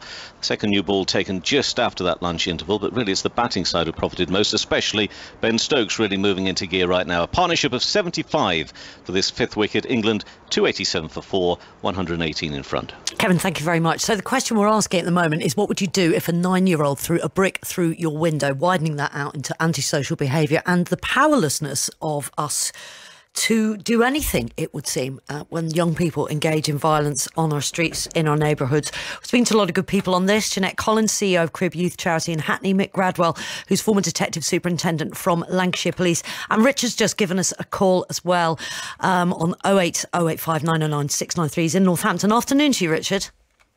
Afternoon. What's your view on this? Say it again, sorry. What's your view on this and about the inability to do anything when young people are engaged in violence? Society's got too soft. It really has. I mean, the days... I mean, I've had three children. A smack on the backside, it never hurt. A little line of discipline, but what you're hearing now from these guys here, they don't seem to be able to do anything. No, I mean, when I was a kid, I can remember the local Bobby giving me a bang on the back of my head. Yeah. Something wrong. Them days. I'm 60 now, but I'm a very young 60. I still go to the gym. I had with the military in my earlier days as a punishment had such an impact on my life. It sent me into the army. And I became an instructor. I trained recruits and I trained soldiers for a long time with the army. So you were probably seeing some young men that may have gone off the well-trodden track had, they not have joined the army. There would have been some young men that would probably have had troubles in their earlier life. I saw them all. I mean, I can always remember that when recruits first joined up and they were stood there, I can remember them going up the naffy into the corporal's mess where they got their hair cut. Mm-hmm. And to since looking at the trepidation on their faces on the stairs and then talking to them, and I recognised so much in them and calmed them down. I'd like to say I was a very good instructor with them. And in fact, I was very good at training people. But I recognised, because of my life, I recognised all the traits in them. The military and them boot camps that they're talking about. I mean, I don't know what you're on about with these boot camps, really. You can't make the course do that, but in my day, it worked. It did. And there you go. So national service or something like that, Richard, although that probably wouldn't solve the problem of 9-year-olds. No, we had this debate when I was an instructor, and I trained recruits for 3 years, and we had these debates. We wanted to train volunteers as instructors. We didn't want to train people that were conscripted and forced into it. I don't know. I'd like to see the figures on what had happened in the Second World War and the First World War with conscription. How many of them soldiers fought back about the training and disagreed with it? The British Army's great because it's volunteers. Everybody that's there wants to be there. Richard, should we not be investing in young people more? After all, if they are the future, we need to give them youth centres, youth clubs, places where they can gather. So that when I was a kid. Yeah, and we don't anymore.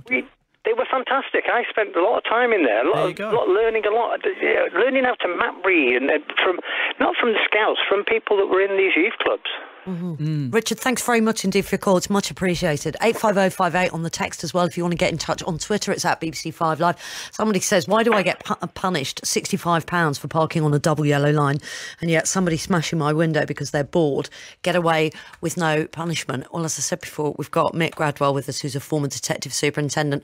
I expect it's been a long time if you have ever indeed cuffed somebody on the back of the head as the local Bobby on the beat, Mick. Different times from Richard there, I suppose. Well, it is. I mean, when you listen to people like the last caller, and there's many people come up and say they were regularly cuffed round the head by the beat Bobby, I don't know whether that's just imaginary in many cases. I mean, certainly in the last 3 or 4 decades, my dad was a Bobby, and it is from decades ago, and no matter whether you agree with it or not, you can't do it now. And that's the end of the story. You can't use the physical violence, and so you've got to move on from that. It's a shame that the discipline from society's gone, but if it's the way it is, you've got to deal with the law as it is now. Well, that's it, and this is why the children, as Jeanette says, are laughing at their parents because they know that they cannot do anything to them. I just wanted to add something on to that at the end of the debate there. Was one thing that is missing is role models, and it only takes one person in a particular area, and this has happened throughout the country, who can provide that role model in a particular area, and they can change things beyond comprehension. But, the thing about bringing up things like youth provision and youth centres, it's quite interesting that Richard, who's 60, was talking about the difference that having youth clubs made for him, that he had somewhere to go when he's a young person. And often you get people going, PC do-gooders, trying to do this, trying to be soft. But actually, that's about prevention. Everything we're talking about in terms of punishment is, it's too late in many ways. I mean, the crimes are already being committed. But then you can talk to other people that live in areas now that will say, oh, well, look, they've just got a brand new X £1,000,000, whatever it is, multi-use sports pitch, and yet you still will get your car destroyed on the weekend if you park it in the wrong place. Where is that? I don't know if I've seen that. Well, I have. I've been to a place in Oldham which does amazing things for young people and makes a difference. It doesn't always work. I guess a holistic thing. It doesn't always work, but you cannot ignore the fact that since austerity has begun, millions of pounds has been taken out of youth provision. Local councils haven't been able to spend the money or give places for young people to go. Now, if you want to see ask the question, is there a correlation between that and perhaps the disintegration of those young people's lives and an increase in violence, then that's worth looking into and the research needs to be done. But you can't ignore the fact that there hasn't been more money put into youth provision. That's definitely a fact. But you don't actually need a new building. It's even kind of the sports, the football and cricket. But unfortunately, if you go and watch 9-year-olds play football these days, you watch the behaviour of some of the parents who agree with so many decisions. And again, you come back to the point, in many cases, it's the parents that are the problem. Listen, guys, thank you both very much. Great talking to you. Mick Radwell, former Detective Superintendent from Lancashire Police, and to Jeanette. Cheers, Jeanette. Jeanette Collins, CEO of the Crib Youth Charity in Hackney. And thank you for so many of your texts. Children's parents should be billed or fined for the damage that their children have been proven to cause, and it should have the same level of penalty as that of a penalty charge notice for parking offences, for example. If the parents fail to pay, the fine goes up. Parents will soon start disciplining their children and take more of a parental responsibility. Nick, would they? Or would they just ignore it and not pay it? And this text says the crux of this argument comes down to the power that the child has within a family environment. When I was growing up, I wasn't the most important person in my household. I was the product of my parents, and they were each other's top priority. This doesn't mean I wasn't loved, quite the opposite. But where broken homes occur and parents pour their emotions and insecurities into the children, the child gains the power, not the parents.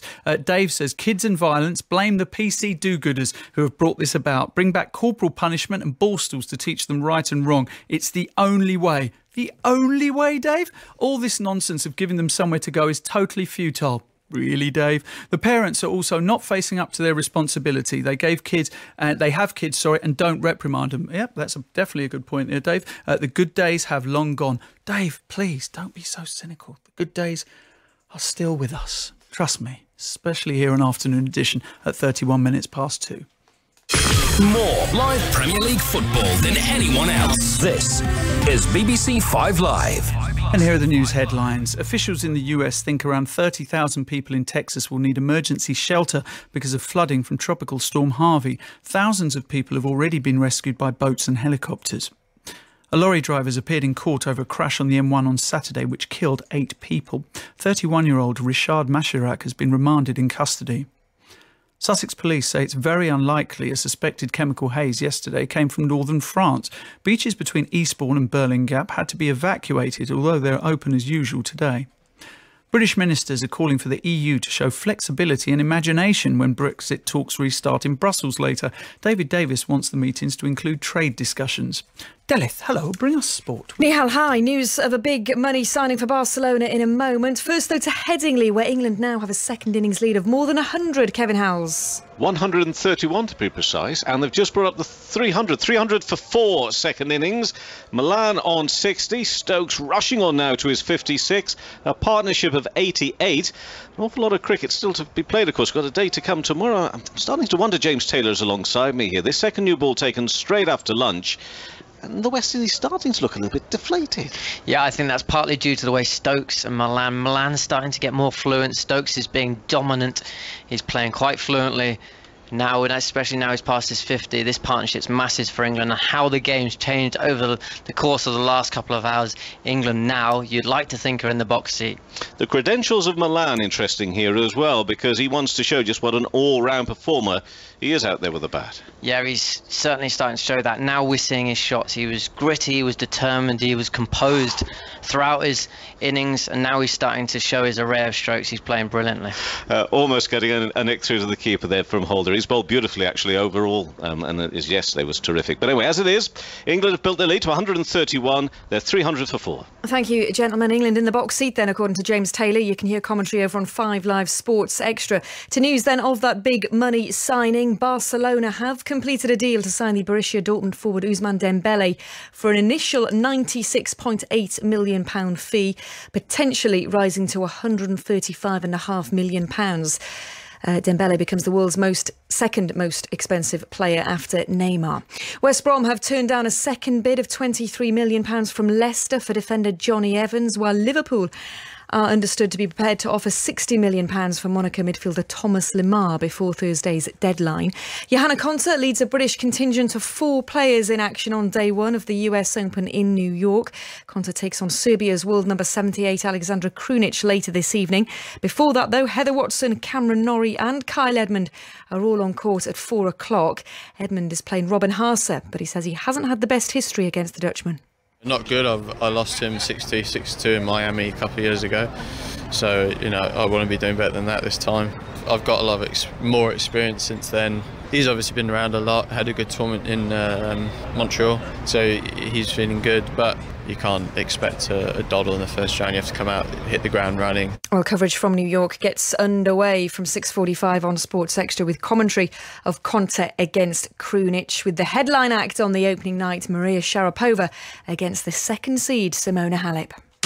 This is BBC 5 Live on digital, online, smartphone and tablet. Thank you, Delith. Bit of travel for you. 2 lanes are closed on the M23 southbound in Surrey because of an accident between the M25 at junction 7 and Gatwick at junction 9. There are long delays there, so avoid if you can. It's slow on the M4 eastbound in Berkshire because of an earlier accident near Maidenhead, and there are delays on the M4 westbound in Swansea because of an earlier accident. That's between junction 44 and 45. The best live sport. There is very, very much to look forward to here in New York. You have the real big hitter against the counterpuncher. You're cool. Go for it. Anything you want, but go for it. US Open Tennis. He's on top of the world, having won the US Open. Federer collapses to the court, a Grand Slam champion. Follow the US Open live from Flushing Meadows on 5 Live and 5 Live Sports Extra. For full listings, visit bbc.co.uk/5 Live. We've had such a great response to the question we threw out at the beginning of the hour. What do you do if a 9-year-old throws a brick through your window? We've got loads of texts, we've got loads of calls. We're just going to carry it on for a little while. So keep giving us a ring. Stop being such a lefty apologist, Nihal. Parents need to step up. Some disgusting entitled behaviour on display across the board these days. Nihal, wake up, says another texter. It's not money or the government or cuts or anything. Maybe a contributory factor, but not the reason. OK, well, that's contradictory there. It's parenting. Some people just haven't got the ability to raise their kids with the responsibility required. Are you kidding me? If I did that as a young child, my parents would make sure I'd never done it again. Why are 9-year-olds out in the first place? Because of the parents. Yes, and here's my point, and my exact point that you're making for me. If the parents aren't good enough, then a safe space, just as we heard our person who runs somewhere in Hackney said, that if they have a safe space where they can go, because, you're right, some parents are absolutely rubbish at being parents and perhaps should never have had children in the first place. But if they do, then what? Then what happens? Then you need safe spaces for them to go where they can congregate, where they can meet other people, perhaps better kids. They can get involved in hobbies. They can have a focus. They can do something differently. So you're not addressing the point. All you're saying is, oh, well, they're bad parents, they're bad kids. And, when I was a kid, my parents were lucky for you that your parents did give you those barriers. Not all kids are lucky enough to have them. That's where provisions such as the one we just heard come in. That is my point. Let's talk to Nick from London, who's given us a call. Nick, what's your view on this? My view is that I certainly think that parents would pay more responsibility to their children. Certainly if you was to issue, I'd like to see it as sort of an antisocial penalty charge notice, similar to that of a car parking offence. Yeah, I just read out your text, actually. Yeah, go ahead. You get a car parking offence for a minor, indiscretion, parking on double yellow lines or something like that. You get a £65 fine. If you don't pay it, it goes up to £130. If you don't pay it again, it goes up to £260. What if you haven't got any money? Do you end up imprisoning them? Well, these people do have money. That's the thing. Do they? All of them? Parents, well, I'd say there's a certain degree. I mean, all you have to do is drive through a council estate. Every single house seems to have a satellite attached to the side of the house. So there are certain, channels that money go into the house. But I think people would pay a lot more attention if their children were causing damage to other people's property and their parents were billed for it. Then they would certainly pay attention to their child's behaviour. There's no doubt about it. That's one thing, unfortunately, about human nature that is constant, and that is that human beings, in general, they do care about money. Do you think there's a link? It doesn't matter what social level you are on the ladder. That is a given. Do you think there's a link between poverty and crime? There is a link between poverty and crime, yes. I mean, you could argue against what I'm saying is that if you squeeze people even more, they're going to commit more crimes. But at the end of the day, at least the victims get an element of what's the word? Justice.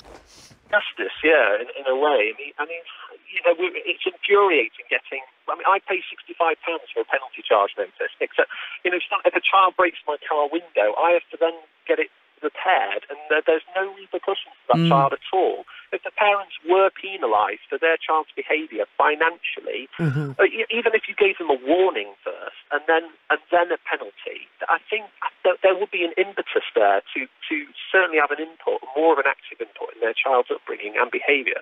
I guess there's an assumption in there, though, that their parents care about their upbringing in the first place. I don't know. I mean, I wander around and you see kids out and about late at night, young kids by bus stops or in parks, and you think to yourself, wow, how is that? I mean, I'm talking about primary school kids that you would see out and about.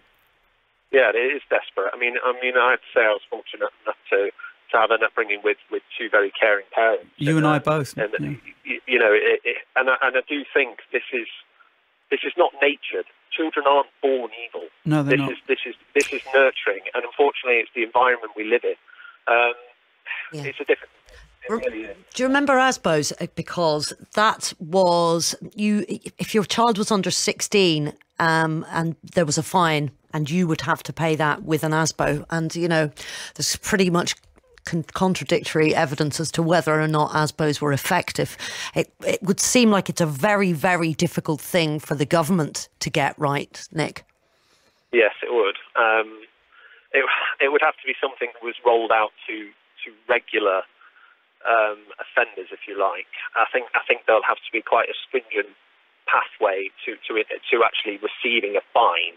A fine would be a last resort, but I think there has to be a carrot and stick. Does there? Do you think? Because that's just obviously the stick.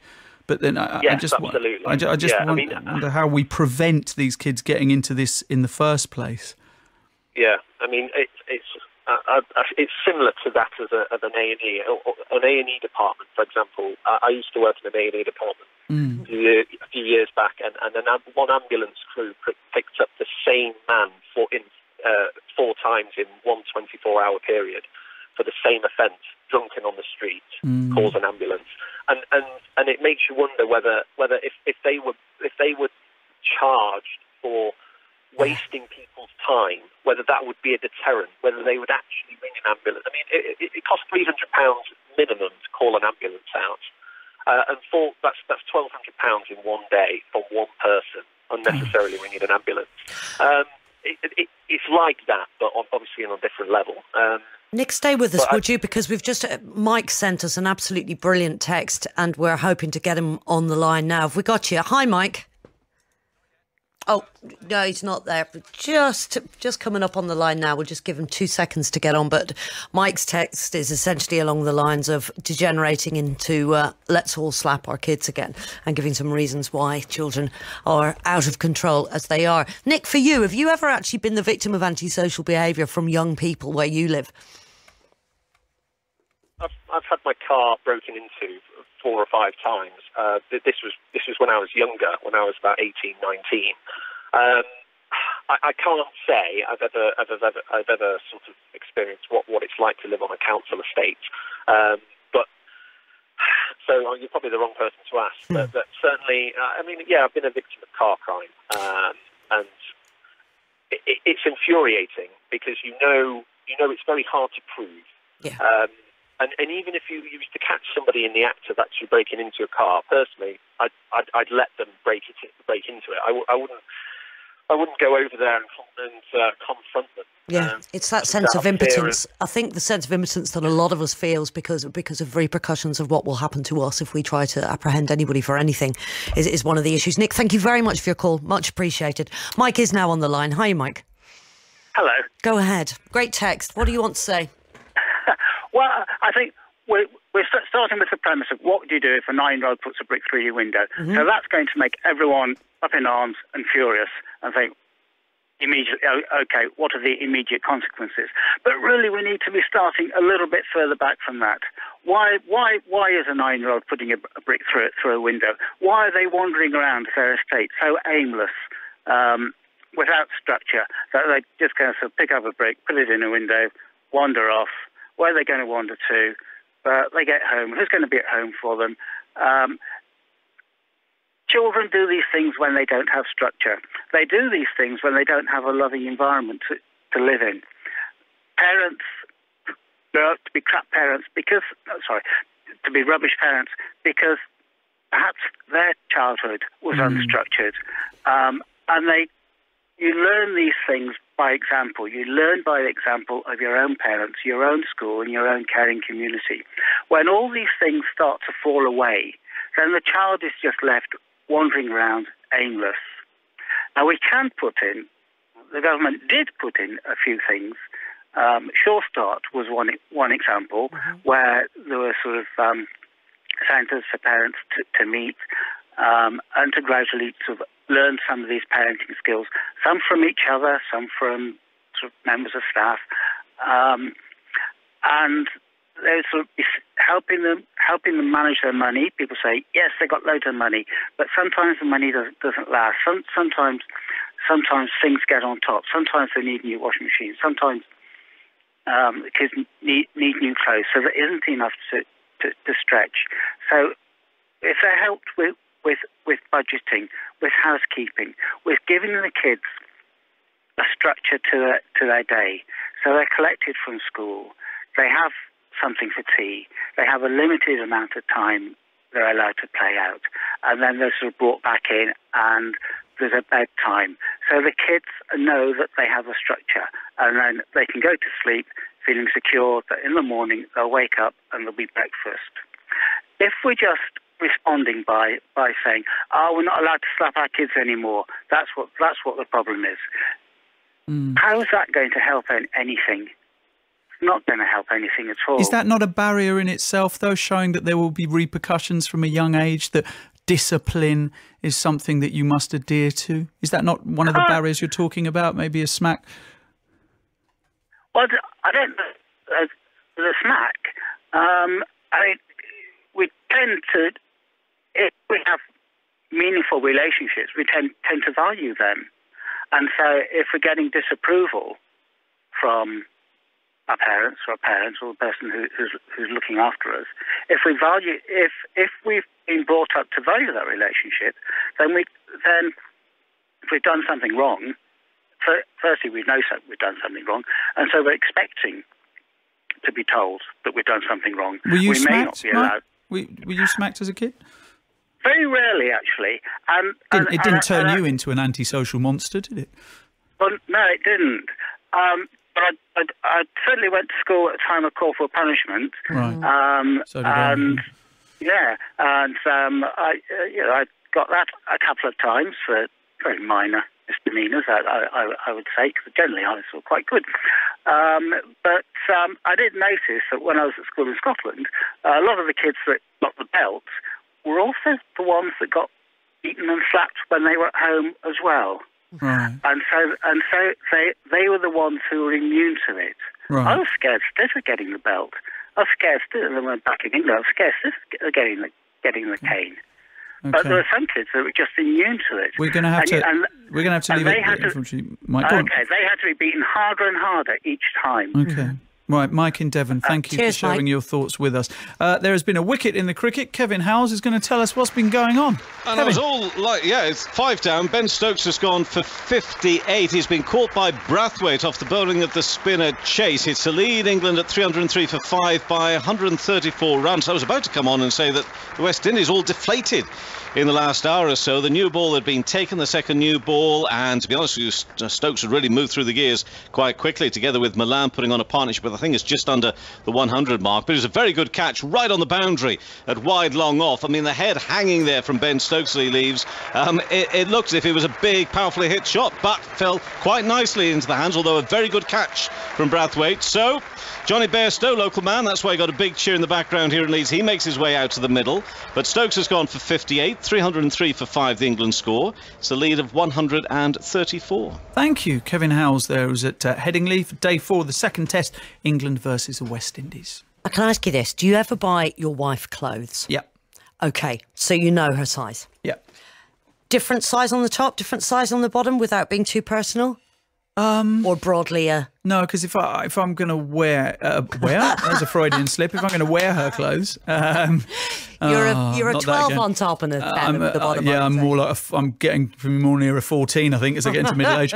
But do you know what? I would like buy a jumpsuit or a dress or something like that. I wouldn't necessarily go separate. But I know that she is quite slim. My wife. Wonderfully slim and petite as well. But curvy as well. Which might be an issue in itself, though, being very petite as well. So women out there will know what I'm talking about. Would your other half buy you clothes? It has always, Terry, I'm sorry to say this, it has always been a disaster. Serious? And Sean, producer Sean, will you be buying your wife clothes to make up for your anniversary faux pas? Will producer Sean be doing that? And if he does, they won't be right. He's telling us he'd get it wrong as well. So I'm feeling quite smug here. Well, this is just the man's perspective. Women know from bitter experience that one shop size 12 is another shop size 10 or indeed 14. Bear in mind, we're not all shaped like models. Well, enter Ilana Cash, who got so frustrated by dresses that didn't fit properly, she decided to do something about it. Ilona, thank you very much for being with us on the programme. So why were you becoming so frustrated with standard dress sizes? Hello, thanks for having me. Hi, hello. Well, I'm sort of in my early 30s, and for about the last 6 years I've struggled to find dresses, clothes to fit my body shape. And I've got a fashion background, so I studied fashion at Brighton, and then I went on to work in the industry ever since then, after graduating. And the last few years have become really tough because I reached an age where I wanted to wear more structured garments, more sort of professional and sort of evening wear to go to weddings and hen-dos, and I really couldn't find anything to fit my body shape. I have a pear-shaped body. So what would you be on top and what would you be on bottom, if you don't mind me asking, Ilana? I don't mind. So at the moment, I'm 8 on top and a 10 on the bottom. But saying that, for many years, I was a 6 on the top and then an 8 on the bottom. And then I was, had a whole year where I just worked out at the gym and I just stayed at a 6 top and 8 bottom. And that's when I came to terms with my body shape. Yeah, there's nothing I can do about it. No, I know exactly. It's like bras for me would normally be a 36B, but I've got a hugely wide back, so that's just the most frustrating thing in the world, and they just don't work for me. So it's really annoying for women because we do like to wear fitted clothing some of the time, and it is an absolute minefield, and dresses in particular. So if you're not that big on the top and you are quite big on the bottom, but you then get one that fits all of you, you end up having a really gappy top bit that just looks awful. So you have decided to step into this gap that needs filling, literally, and make dresses. That's it. So I've created Ambidress, and it's a ready-to-wear women's wear company that offers sizing in. So, for example, there's 2 sizes in one dress. So if you want to buy 12 top and 14 skirt, the sizes are already incorporated into that one dress. And your partner, Bowen Revel, joins us, who's part of the business as well. Bowen, good afternoon. Hey, Bowen. Hello. What's your role in this then? Well, I'm taking care mostly of the business side of things. So I'm dealing with all the promotions. I'm dealing with getting the message out there and just making sure everybody's aware that we're offering these sizes and that there's a solution to this kind of age-old problem, that we've come up with a brand new solution for it. Bowen, did you go to the shops often with Ilana? I did, yeah. So this is an issue that I've been aware of for Ilana for a long time, and Ilana has. I've been moaning about it for about 3 years. 3 years, wow. Yeah, I think maybe about 10 years. Ilana's been moaning about it. Really. Oh, okay, there you go. It's all coming out now. Yeah, absolutely. So yeah, I've heard about it a lot, and it got to a point where we were discussing it, and eventually we decided, well, look, let's launch this. Let's make a business out of it. Ilana made a dress for herself. She started talking to her colleagues and friends about that, and all of a sudden the conversation snowballed into something else. It became something that people were asking us for, and we started to build Ambidress, and we started to provide sizes for all sorts. So we started selling them online about 2 months ago, and since then we've been inundated with requests for all sorts of shapes and sizes. So at the moment At the moment, we just do it for the pear-shaped sizes, so sizes bigger on the bottom. But the minute we put it out there, people started asking us for sizes the other way around as well, so bigger on the top, and we are about to launch those. We're going to be doing a crowdfunding campaign to launch those later on this week. Is there a parallel with this, Ilana, with the fact that being curvier is now something to celebrate, when for a long time women were just totally bombarded with images of, size 0 and very slim models, and now of course through the Kardashians and Beyonce, etc., curvy is something very much to be celebrated. What you've just said, absolutely right. I mean, when I was in my teens, you looked up to Kate Moss, and now if you're in your teens, you're probably looking up to Kim Kardashian and Beyonce, like you said. But I think what's really interesting as well, if you look at the female population in this country, we've got 18 million women between the ages of 20 and 60, but only 14 sizes available to cater for millions of women. And I mean, I think all women know that we're all very different. We've got different lumps and bumps and different figure shapes, and to squeeze people into just 14 different categories is, I think, asking a lot. So I think we're just trying to revolutionise sizing and introduce more options I think to real women. Absolutely, it's about options. It's about changing sizing. So as much as selling dresses, it's a campaign to get different body shapes recognised and catered for. I think, as you were saying, Nihal, the different body shapes are celebrated now, but the industry's kind of a little bit behind with that, and it's not... Just a little bit. Who would have thought it would have taken thousands of years for somebody to come up with the idea of different sizes on the top and the bottom? Ilana makes that interesting point about Kate Moss being this kind of paragon of womanhood, or the perfect shape at a certain time, and now that has changed. So, perfect. Ilana, thank you for joining us, and Bowen, thank you for joining us, both of them. Thanks so much, guys. Ambidress. Well, a little bit earlier than normal because there's just so much to talk about in TV Club this week. We are going to have a little nip over to our studio in London. Sinead Garvin is there. Afternoon to you. Good afternoon. Oh, what a great pantheon, a panoply, shall we say, actually, of stuff that we've been watching this week. What have you enjoyed most? This week? Well, I'm just very excited for the moment I can go home this afternoon and watch Game of Thrones. Yes! I can't actually think about anything else. Well, you're going to need to. You've got an hour to fill, so you better get something else on your mind. So there you go. All these great things we've been watching for the programme today, and you're talking about the thing that you haven't been allowed to watch yet. Oh, that's brilliant. Well, neither have I, and neither has Nihal, and neither have many, many, many other people. And it's very hard but I have to say, to not see spoilers. I tweeted on Friday, Sinead, about Game of Thrones, and just saying about the biggest fight of the weekend, of the bank holiday weekend, isn't McGregor and Mayweather, it is the two dragons, right? Yeah. The dragon has been turned, and the other dragon, Daenerys' dragon. And someone on a Friday tweeted me to say, oh, spoiler. I went, mate, you got 5 days. Come on. I'm not giving you 5 days to watch Game of Thrones. Like, by the time I get to Friday and it's been on a Monday, exactly, it's all open business as far as I'm concerned. It's just today when it is actually on Now TV at the moment from 3 a.m, or people could have stayed up or got up early to watch it.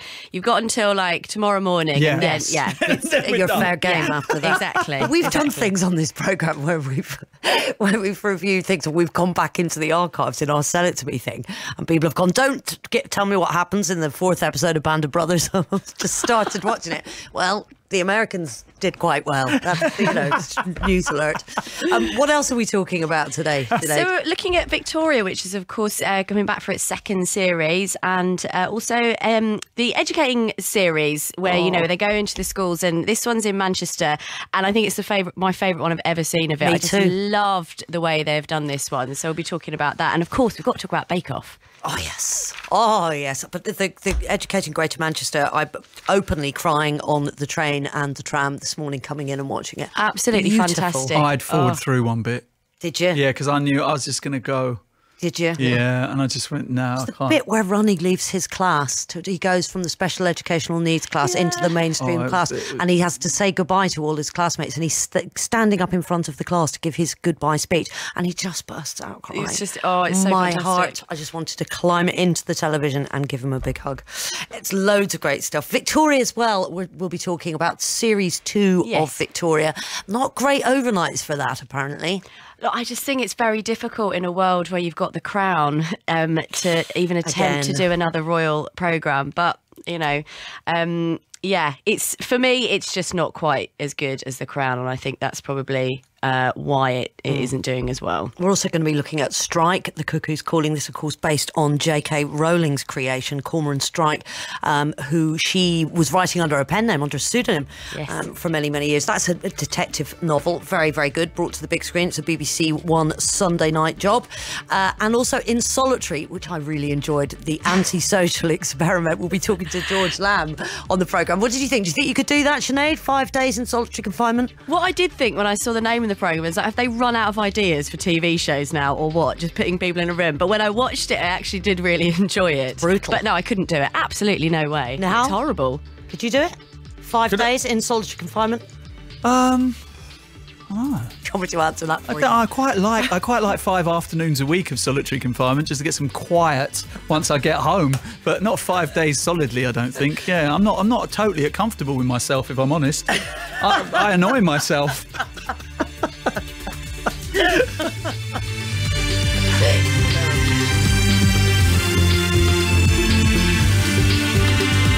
First for news and more live Premier League football than anyone else. This is BBC 5 Live. It's always great when somebody texts you to say, what is this waffle? It's been unintelligible rubbish for the last 5 minutes. Thank you very much for that. More of that coming up. It's 3 o'clock on 5 Live. It's afternoon edition. It's Nahal Othanaika and Sarah Brett.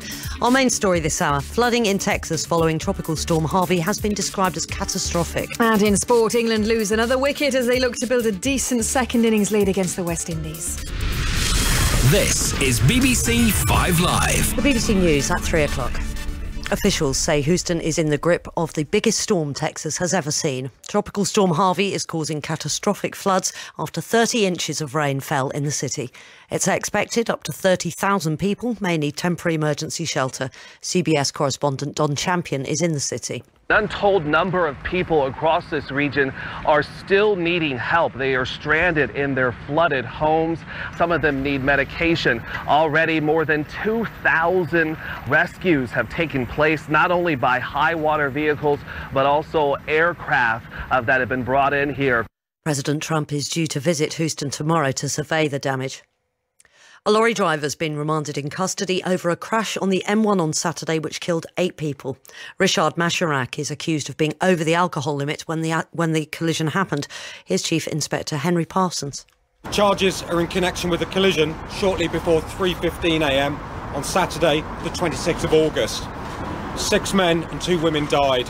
4 people who were injured remain in a serious condition in hospital. The Notting Hill Carnival has paused for a second time this weekend to honour those who lost their lives at Grenfell Tower. The procession took a different route than normal, so it didn't pass right by the site as a mark of respect. Greater Manchester Police have arrested a 30-year-old woman on suspicion of the murder of a toddler.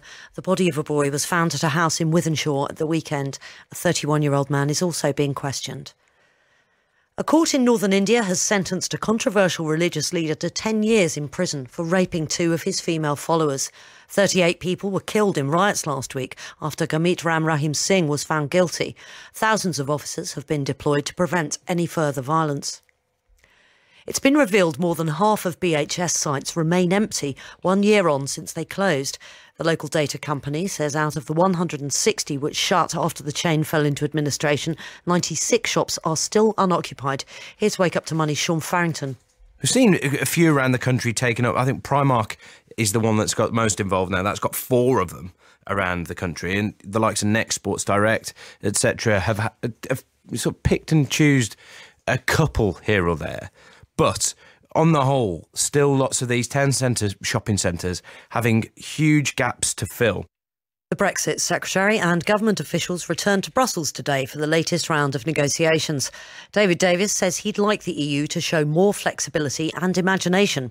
The EU insists there must first be adequate progress on citizens' rights and the Irish border.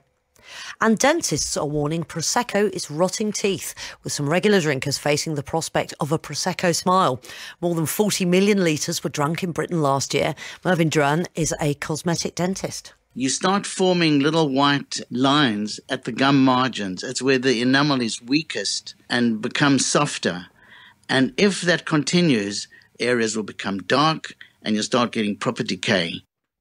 I have friends that will be openly really quite worried at this point. I was going to suggest we should go for a drink of Prosecco after the show, Sarah. Yeah, maybe not. But perhaps not. Tell us that's the sport. And I have to stick around for Drive as well. Anyway, news of a club record signing for Liverpool in a moment. First, though, West Indies have struck twice after lunch as England look to build a second innings lead. Kevin Howells is at Headingley. How quickly things turn around. They're looking a little disheartened, the West Indies, but now they've taken 2 wickets for 9 runs in 3 overs. Big wickets as well. England 316 for 6, lead of 147 runs. Ben Stokes very well caught off the spin of Chase, but he was well caught by Brathwaite inside the boundary at wide long off on 58.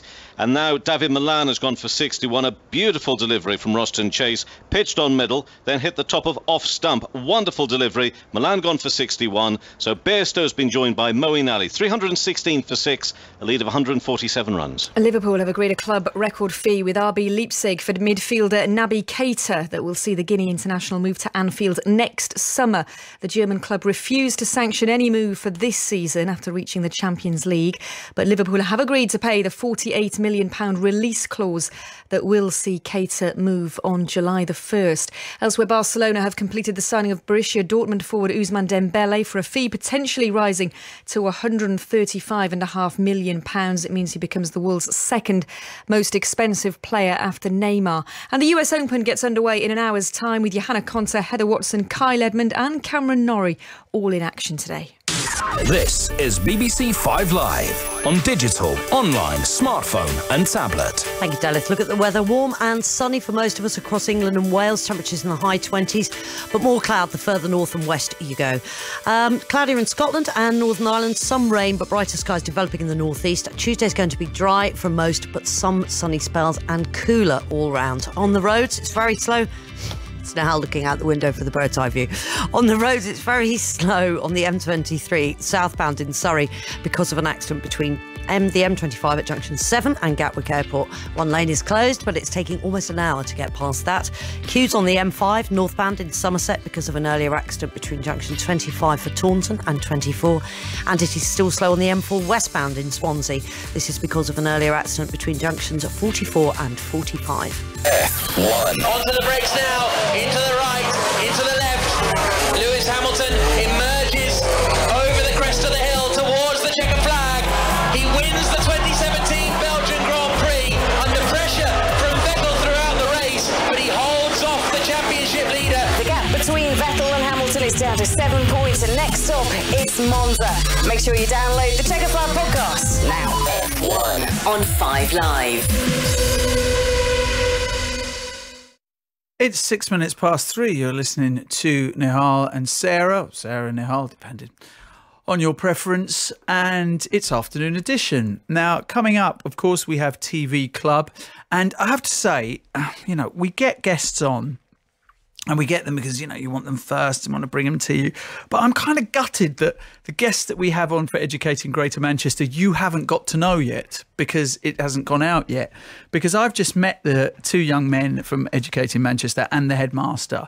Oh. And I'm a little bit sad that you haven't met them yet. And it's almost like I would like to have had them on the show next Monday and you'd had a chance to get to know them because they really are brilliant, absolutely brilliant. And you'll hear that without having seen it, which is a bit of a nightmare, a bit frustrating for me because they are so cool. And we've got 2 of the kids from Educating Greater Manchester and the headmaster coming in a little while. But before that, let's head back to the Notting Hill Carnival. Now, the tragedy of Grenfell has cast, as you can well imagine, and rightly so, a long shadow over the celebrations this year. And in the last few minutes, the carnival felt silent to pay tribute to those who passed away. 5 Live's Leslie Ashmore is there for us. Leslie. Yeah, it was really something actually to hear Carnival fall silent, or as silent as a million people on the streets of London can ever be. And actually, I'm right across the road from the Ladbroke Grove fire station, and the fire station, of course, where so many firefighters came immediately first on the scene, the first responders. They all came out of the building and stood in silence as the crowd just stood silently. Nobody danced, everybody stood for the minute.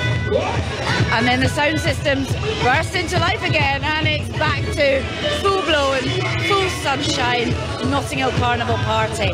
Of course, it's been an interesting year altogether, this, and actually a lot of people were worried that people would stay away from Carnival this year because of things like threats of terrorism, etc.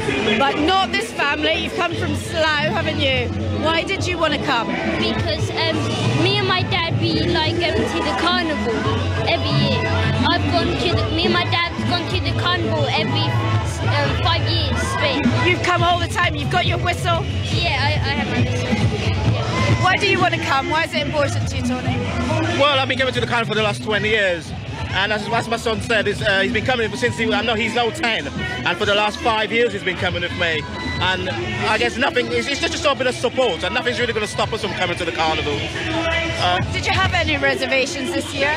Well, yeah, a bit, but not much. I know there's going to be loads of police around. There's going to be, most people here want something good. Want to be part of the party, so I don't think there will be any threats or anything at all. Mum, do you love it as well? Do you love Carnival as well? Yeah, I do. I think it's great. It's a great family atmosphere. Everyone comes together. It's good, yeah. What's your favourite bit? My favourite bit is the food. The food? I've just had the most lovely jerk chicken. Yummy, yummy. Sitting listening to the sound systems, do you like them? Yeah. Yeah, I like some of the sound systems. Some of the sound systems down there, very good on reggae. Very good. But the best thing of all, surely, are the costumes. Yes, I think this year they made and the hijinks, obviously. Yeah, that's right. Yeah. No, I think every year looks very. The girls and the costumes are very good every year anyway. So I think this year everyone made an effort as well. Apart from the costume, you see everyone who's walking around look fantastic. So yeah, have a really good the rest of the day. I'm sure you will, and a good trip back to Slough. That's quite a trek you've got to go. So Carnival. Look, my voice is holding up. What will it be like by the time Phil Williams is on at 10:30 tonight? Do you reckon? Oh, you'll be into your second bottle of Bacardi, raving with people at a house party somewhere in Ladbroke Grove by that time, Leslie. If you're anything like me. Probably. Okay, brilliant. Have a good one. Thank you. I'm having such FOMO right now. Pure FOMO, fear of missing out is the acronym. Just looking also on my Instagram and looking at all the people who are sending a great time. Photos of Carnival is just doing. We'll do a radio programme for next year. Do you know what? Sort that out. Is Jono Wall back? Is he back? Probably. Do you know what, Jono, if you're listening, come on, mate. Send us to Carnival next year. Come on, that Monday, Bank Holiday Monday, 5 Live from Notting Hill Carnival, just to give a sense of what a amazing event it is. Really is. It's something really makes you proud to be British, the fact that the largest carnival in Europe happens on the streets of London every year. Brilliant. Let's carry on talking TV then. We have Sinead Garvin with us, of course, and we also have TV critic Lorna Gordon with us for at TV Club. Thank you very much for being with us. Lorna, it's lovely to talk to you again. It's been a very long time. Hi, Sarah. How are you doing? It's brilliant to have you back with us. Thank you. So what are we talking about? Well, we've all had our eyes on hit drama Victoria, and then there's new BBC crime drama Strike, The Cuckoo's Calling, Channel 5 Social Experiment in Solitary, which goes out tonight, and Fab Channel 4 Factual, which Nahal just mentioned, Educating Greater Manchester. Lovely stuff. We've got 3 guests on that who have just wandered in next door to us. They'll be coming into the studio any minute now. Let's start with Victoria. Got an audience of just under 4 million on Sunday. It was on at the same time as BBC One's adaptation of J.K. Rowling's Strike, The Cuckoo's Calling, which we're also going to review, which got 5.5 million. It's interesting, isn't it, Sinead? Victoria got more viewers than Poldark. Lots of reviewers this weekend are talking about the 2 shows going head to head. Yes, but as you said, J.K. Rowling's adaptation, well, the TV adaptation of her book, that got more than Victoria. So, but I think that Poldark seems to be like petering off a little bit. I think with this series, that's the kind of feeling I've got from it, and from people who I know have absolutely loved it in the past, and they're a bit kind of not as excited, I think. But then I'm not actually a big fan of the Victoria programme. Sorry, here we go, Lorna. Row one. Me and you have got a thing about costume dramas, haven't we? Well, we have. Sinead, Yeah, Sinead and I have, yeah. We do them so well, though. So, but the thing about Victoria we have to remember as well is that it had a poorer leading than Strike the Cuckoo's Call. And Strike had the Diana documentary, which everyone would have been watching. Whereas over on ITV, there was a programme about the best adverts in the world. And I do love those, but so many people want to turn off the adverts anyway. And then there's a 2-hour programme about adverts before Victoria. So that was a shame for Victoria, I think, because it did have quite a bit of publicity as well. But overall, it was a good watch. It was an hour of escapism, sumptuous visuals and lovely acting, great guests. Dame Diana Rigg stole every scene. Every scene. Love the way Diana Rigg has moved seamlessly from Game of Thrones straight in there. Does she use the same language that she uses in Game of Thrones? No, she does not. Oh, maybe that'd have been worth watching if she did.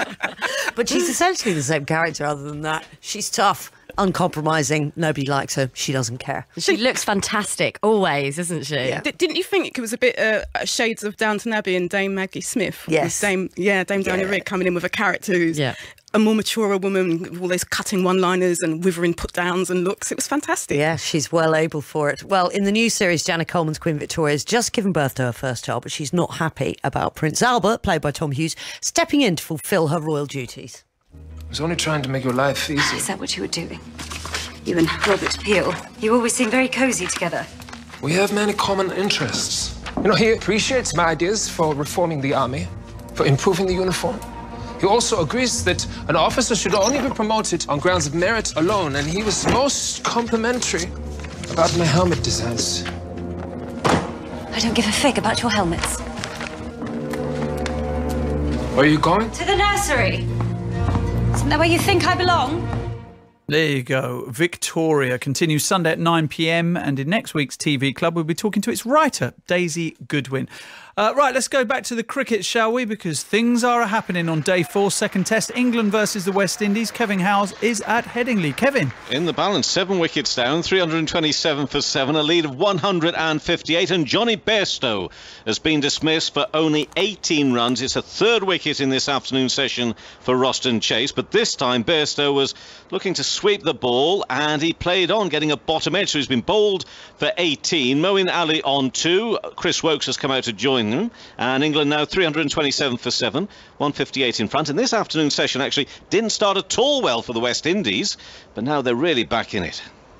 Thank you, Kevin. Kevin Howes there at Headingley. All right, for the big guests of the afternoon. Yes. We didn't have a big guest today, but now we do. So this is all very Lots of good. big guests. We've got 3. The 5th series of Channel 4's BAFTA-winning Educating series begins this Thursday with Educating Greater Manchester, which takes us just down the road from here to the Harropfold School in Little Holton.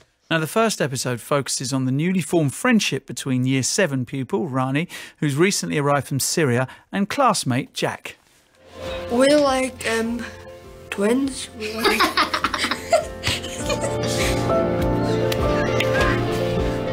How long will you be friends with Jack for? Till 11. And do after the school and finish everything. It's not like a friend. I think it is brother or 1, 2, 1, 2. Friend life, definitely. Oh, well. Is that the point you started crying? Oh, please. I'd already been crying way before that. way before that. I cried the whole way through it. Boys, you're killing me here. Oh, as a mother of a young lad, you were just destroying me. Ronnie and Jack are here with us, along with Harropfold head teacher Drew Povey. Mr. Povey very to you. much. Yeah, Mr. Povey to you. Let's not get too... Absolutely. too familiar. Thanks so much, all of you, for coming in. Can I just ask you... First of all, Jack, there's this lovely scene where you see Rani in the playground and you go up and talk to him. What were you thinking when you saw him in the playground and you thought, I need to go and talk to this boy? He looked a bit nervous, so I was nervous at the time when I walked up to him. Then, when I was starting speaking, I got better and better when it went on. Rani, what was it like for you when Jack came up and started talking to you? It was the first one to speak to him. Then... it was the first one to speak to him. Yeah. And I was really nervous because the first conversation what was it you like, had? Ron, when you first got to the school? It was quite tough for you, wasn't it? Yeah. And why was that? Because I didn't know anyone, and And your first language isn't English, is it? Yeah. Either. So there must have been a lot of lonely times in the playground. You must have felt very alone at times. Yeah. So what did you do? How did you keep yourself happy? Like in the class, I don't know. Just working and just trying to concentrate on your schoolwork. Because your parents came from Syria, is that right? Yeah. And how old were you when you came here from Syria? 10. You were 10 when you came here? Yeah. And you went straight to this school. What can you remember that first day at the school? How nervous you must have been. Yeah, I wasn't like, I didn't speak. Only if the teachers came to me like too close to speak to them, I speak like not loud. Ronnie, there's a wonderful moment as well where you are, because for a while you're in, is it the COGS class that you're in for a while? So it's a special educational needs class for a while, just so that you can get your language up to the same level as the other boys when you go into your proper class, then your real class. But when you leave, the day that you go to leave, you're asked to stand up and say something about going, and you get really emotional and you get quite upset. Can you tell me what you were thinking at that point? I was really happy, so I cried. Really? Tears of happiness?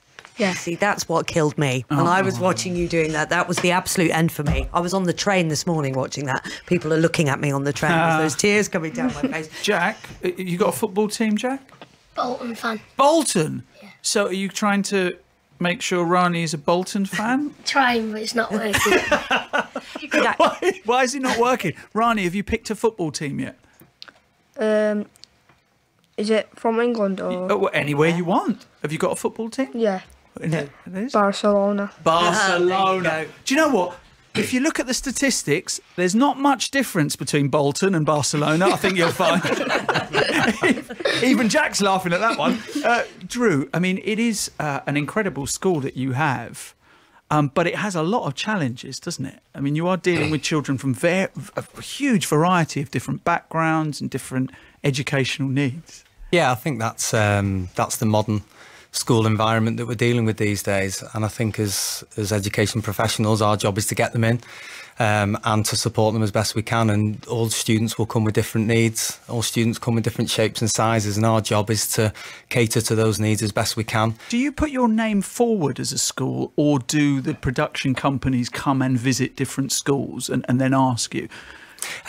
What happens, I think, from the production company's perspective is they ask a number of schools, would we be interested? And when we first got the letter through, we thought, well, we've got these brilliant students at our school, and you just look at students like Jack and you look at students like Rani and the other students that you'll come across in the series, and we're extremely proud of them. So when we got that letter, we thought, well, actually, maybe it's time we put ourselves out there, and it was an opportunity to show how fantastic this school is. But it's warts and all, isn't it? I mean, it's not a press release for the school, is it? You're not sugarcoating anything. Well, were you not worried about that? No, I mean, I think we're extremely confident in what the school is, and we're very proud of the school. But of course, there will be issues that we have because we are a school, and it's about the young people dealing with those issues and dealing with them really well. If you take the Jack and Rani issue, where Jack befriends Rani, that is the brilliance of young people in the school. And I think there's an awful lot we can learn in society from what happens in schools when young people put perhaps some of their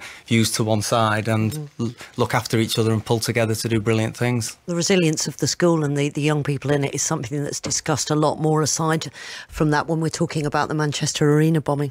Yeah, I mean, when things like that happen, terrible while people were filming this, we should just say that happened. And a number of pupils from your school were there. Yeah, there were a number of people that were there, and again, these terrible atrocities that happen are a part and parcel of life, and it's how we pick those issues up in schools and deal with them that's crucial. We've got an opportunity to help young people understand what happens in an attack and to make sense of it and to find perspective and to help them deal with it in a sensible way rather than jumping to conclusions and perhaps the wrong conclusions. It's supporting young people to create the right type of understanding. You also have lots of young Muslim pupils, some of whom we follow in the programme as well as Rani, but that are very, very sensitive, understandably so, about anybody saying anything against their faith or lumping them in with terrorism or anything like that. So there's an awful lot of things that you have to balance out there.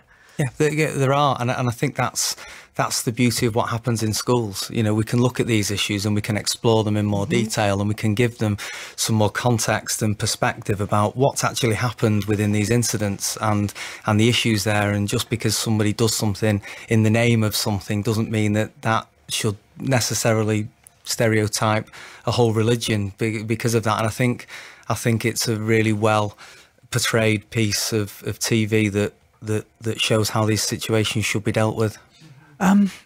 Jack, what are the main differences between you and Rani? Our personality. In what way? Like, I'm a proper sporty boy. Like, I love cricket. That's my Good man. Cricket, I love it. And I don't know what sport Rani likes, but he's not very sporty. No, I am. That's the only difference. What differences, Rani, do you see between you and Jack? He's a British. I'm not British. Right. Okay. Okay. And I don't really like a lot of sports. But other than that, you like twins, apparently. Yeah. Brothers. You like, yeah, and I love that absolutely. bit where do you say to him about having a short back and sides? Yeah, you had a very sharp haircut. Get a nice haircut. There's a very, very funny bit, and for me, it was when I kind of realised, Rani, that you were starting to feel comfortable and happy at the school, was when you did something a bit naughty. So you're all standing outside. I'm not going to give too much away, but there's a van, and it's a typical white van in that the back of it's a bit dirty. So some boys start to write things on it, including Rani, and then you, the headmaster, have to... The boys are cracking up, clearly, at the humour of what they've done. Drew, you have to come along and go, look, I realise I probably did something like this too when I was a lad, but now I have to have all these boys into a room and your speech, well, you had me convinced. Tell you what, you were quite terrifying.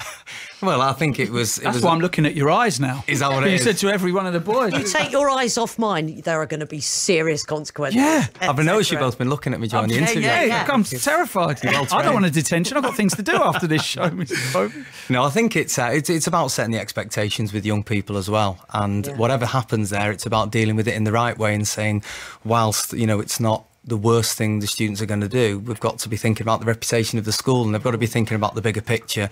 And I think all the boys handled it well. And well, that's really interesting. You talk about the reputation of the school, because Harrottfold at one point was one of the worst schools in the UK, and it was when you took it on. That's right. Yeah, I mean, I arrived there in 2005, and it was labelled the worst school in the country. And as we're talking about in the TV show, that's one of those educational badges that you don't want. But what a challenge! You and your brothers. Yeah. Well, my older brother was there first, Ross. Then I came second, and then Ben was employed the following year. But it's been a brilliant journey, and what I'd say is there's a brilliant team of people that are doing a fantastic job, and by team I'd say the students are part of that team, and the staff there too, and to be able to pull it round and to have the kind of school we've got and the school that we're proud of, I think it's a remarkable effort by everyone. Yeah, absolutely. Jack, what have you learnt about Syria? What do you know about Syria? What has Rani told you? The language. Oh, what have you learned? Oh, wait a minute. Maybe I shouldn't ask that question. That's always a dangerous question to ask anyone with it. So what else? What else have you learned? The place, what it is now. Right, okay. What it is like. And Rani, what have you learnt from Jack about being British? You need to spell Bolton. Because it's interesting, you said that you still think of yourself very much as Syrian. Yeah. And do you think you'll ever go back? Yeah. Yeah, that's what you would like to do one day. But are you loving school now that Jack is in your life and helping you out? Yeah. You're loving school. It's a much better place. Yeah, because always a place I go to school out, and sometimes we go out with my family just there. Yeah, brilliant. Well, do you know what I just want to say as well, Jack? Your mum's a legend. Love your mum. Isn't she great? Oh, my goodness me. The happiness on your face when you're eating pizza and chips round at her house. It's something to see. Jack, very quickly, how has Rani changed, without embarrassing both of you, because I know that you're brothers and all now, but how has Rani changed since you've known him, would you say? He's got more happier since we've all got mates. Like, I have my mates, he didn't used to, and now he's joined our group. We've all come like a big family. And he's got more happier. Brilliant. Does he know anything about cricket yet? Can you explain cricket to him? Yeah, probably. Yeah. Well done. You can explain it to me then. I guess Rani's probably not played cricket in Syria. No, I didn't play cricket in Syria. No. You knew about it though, didn't you? I know about it when I came here. Listen, we're going to bring in the other two girls that you can see on your screen now. So we've got Lorna and we've got Sinead who've been watching this as well. They're our reviewers. They won't say anything horrible, honestly. So, guys, I mean, you've both watched this and it is, you know, soppy as I am, but I would defy anybody not to watch this and have their cockles warmed by it. It is very, very wonderful, uplifting television. It is. It's informative as well. It's emotive. It's evocative. I found myself, you know, going back into memories of school just from watching Jack and Rani and remembering how I felt, because I was the only black girl in my primary school. Mm-hmm. So that was very lonely for me for a little while until someone came up to me and sort of made friends with me. So, Jack, your mum, she is a legend. You're a legend as well. You'll never know how much you've done for Rani. Just by going up to him and saying hello and being friends with him, you know, you've saved him from having a very lonely time in school, and it can be quite traumatising actually in that situation. So, well done, you. Thank you. And what about you, Sinead? Well, I think also just the series itself, it's interesting how it's kind of evolved, because obviously we've had these educating shows for quite a number of years now, but this has kind of like moved it on, and, you know, we've got a new narrative here, like what it's like, you know, in the world to be a refugee at school and all that. And I just found it so fascinating, really interesting, and I felt I learned quite a bit about what it's like. And yeah, obviously the friendship between you two is just so beautiful to watch. I think all the supermarkets should stock up on tissues before. Yeah, for goodness sake. Without a shadow of a doubt. Educating Greater Manchester is on Thursday. Amazing. It's Channel 4 at 9 p.m. I highly recommend that you watch it. Jack, Rani, Drew, thank you very much for coming in, chatting with us. What was it like being on radio, Rani? I don't know. Easy. Okay. Yeah. Easy, mate. Yeah, easy. What for you, Jack? I thought I would have felt nerves, but fine. Come on. No nerves. You're one of for the you. least nervous young people I have ever met in my life, Jack. It has to be said. Thank you all very much. It's 5 Live. It's TV Club. 3:30 now. More live Premier League football than anyone else. This is BBC 5 Live. The main headlines. Officials in the US say almost 500,000 people in Texas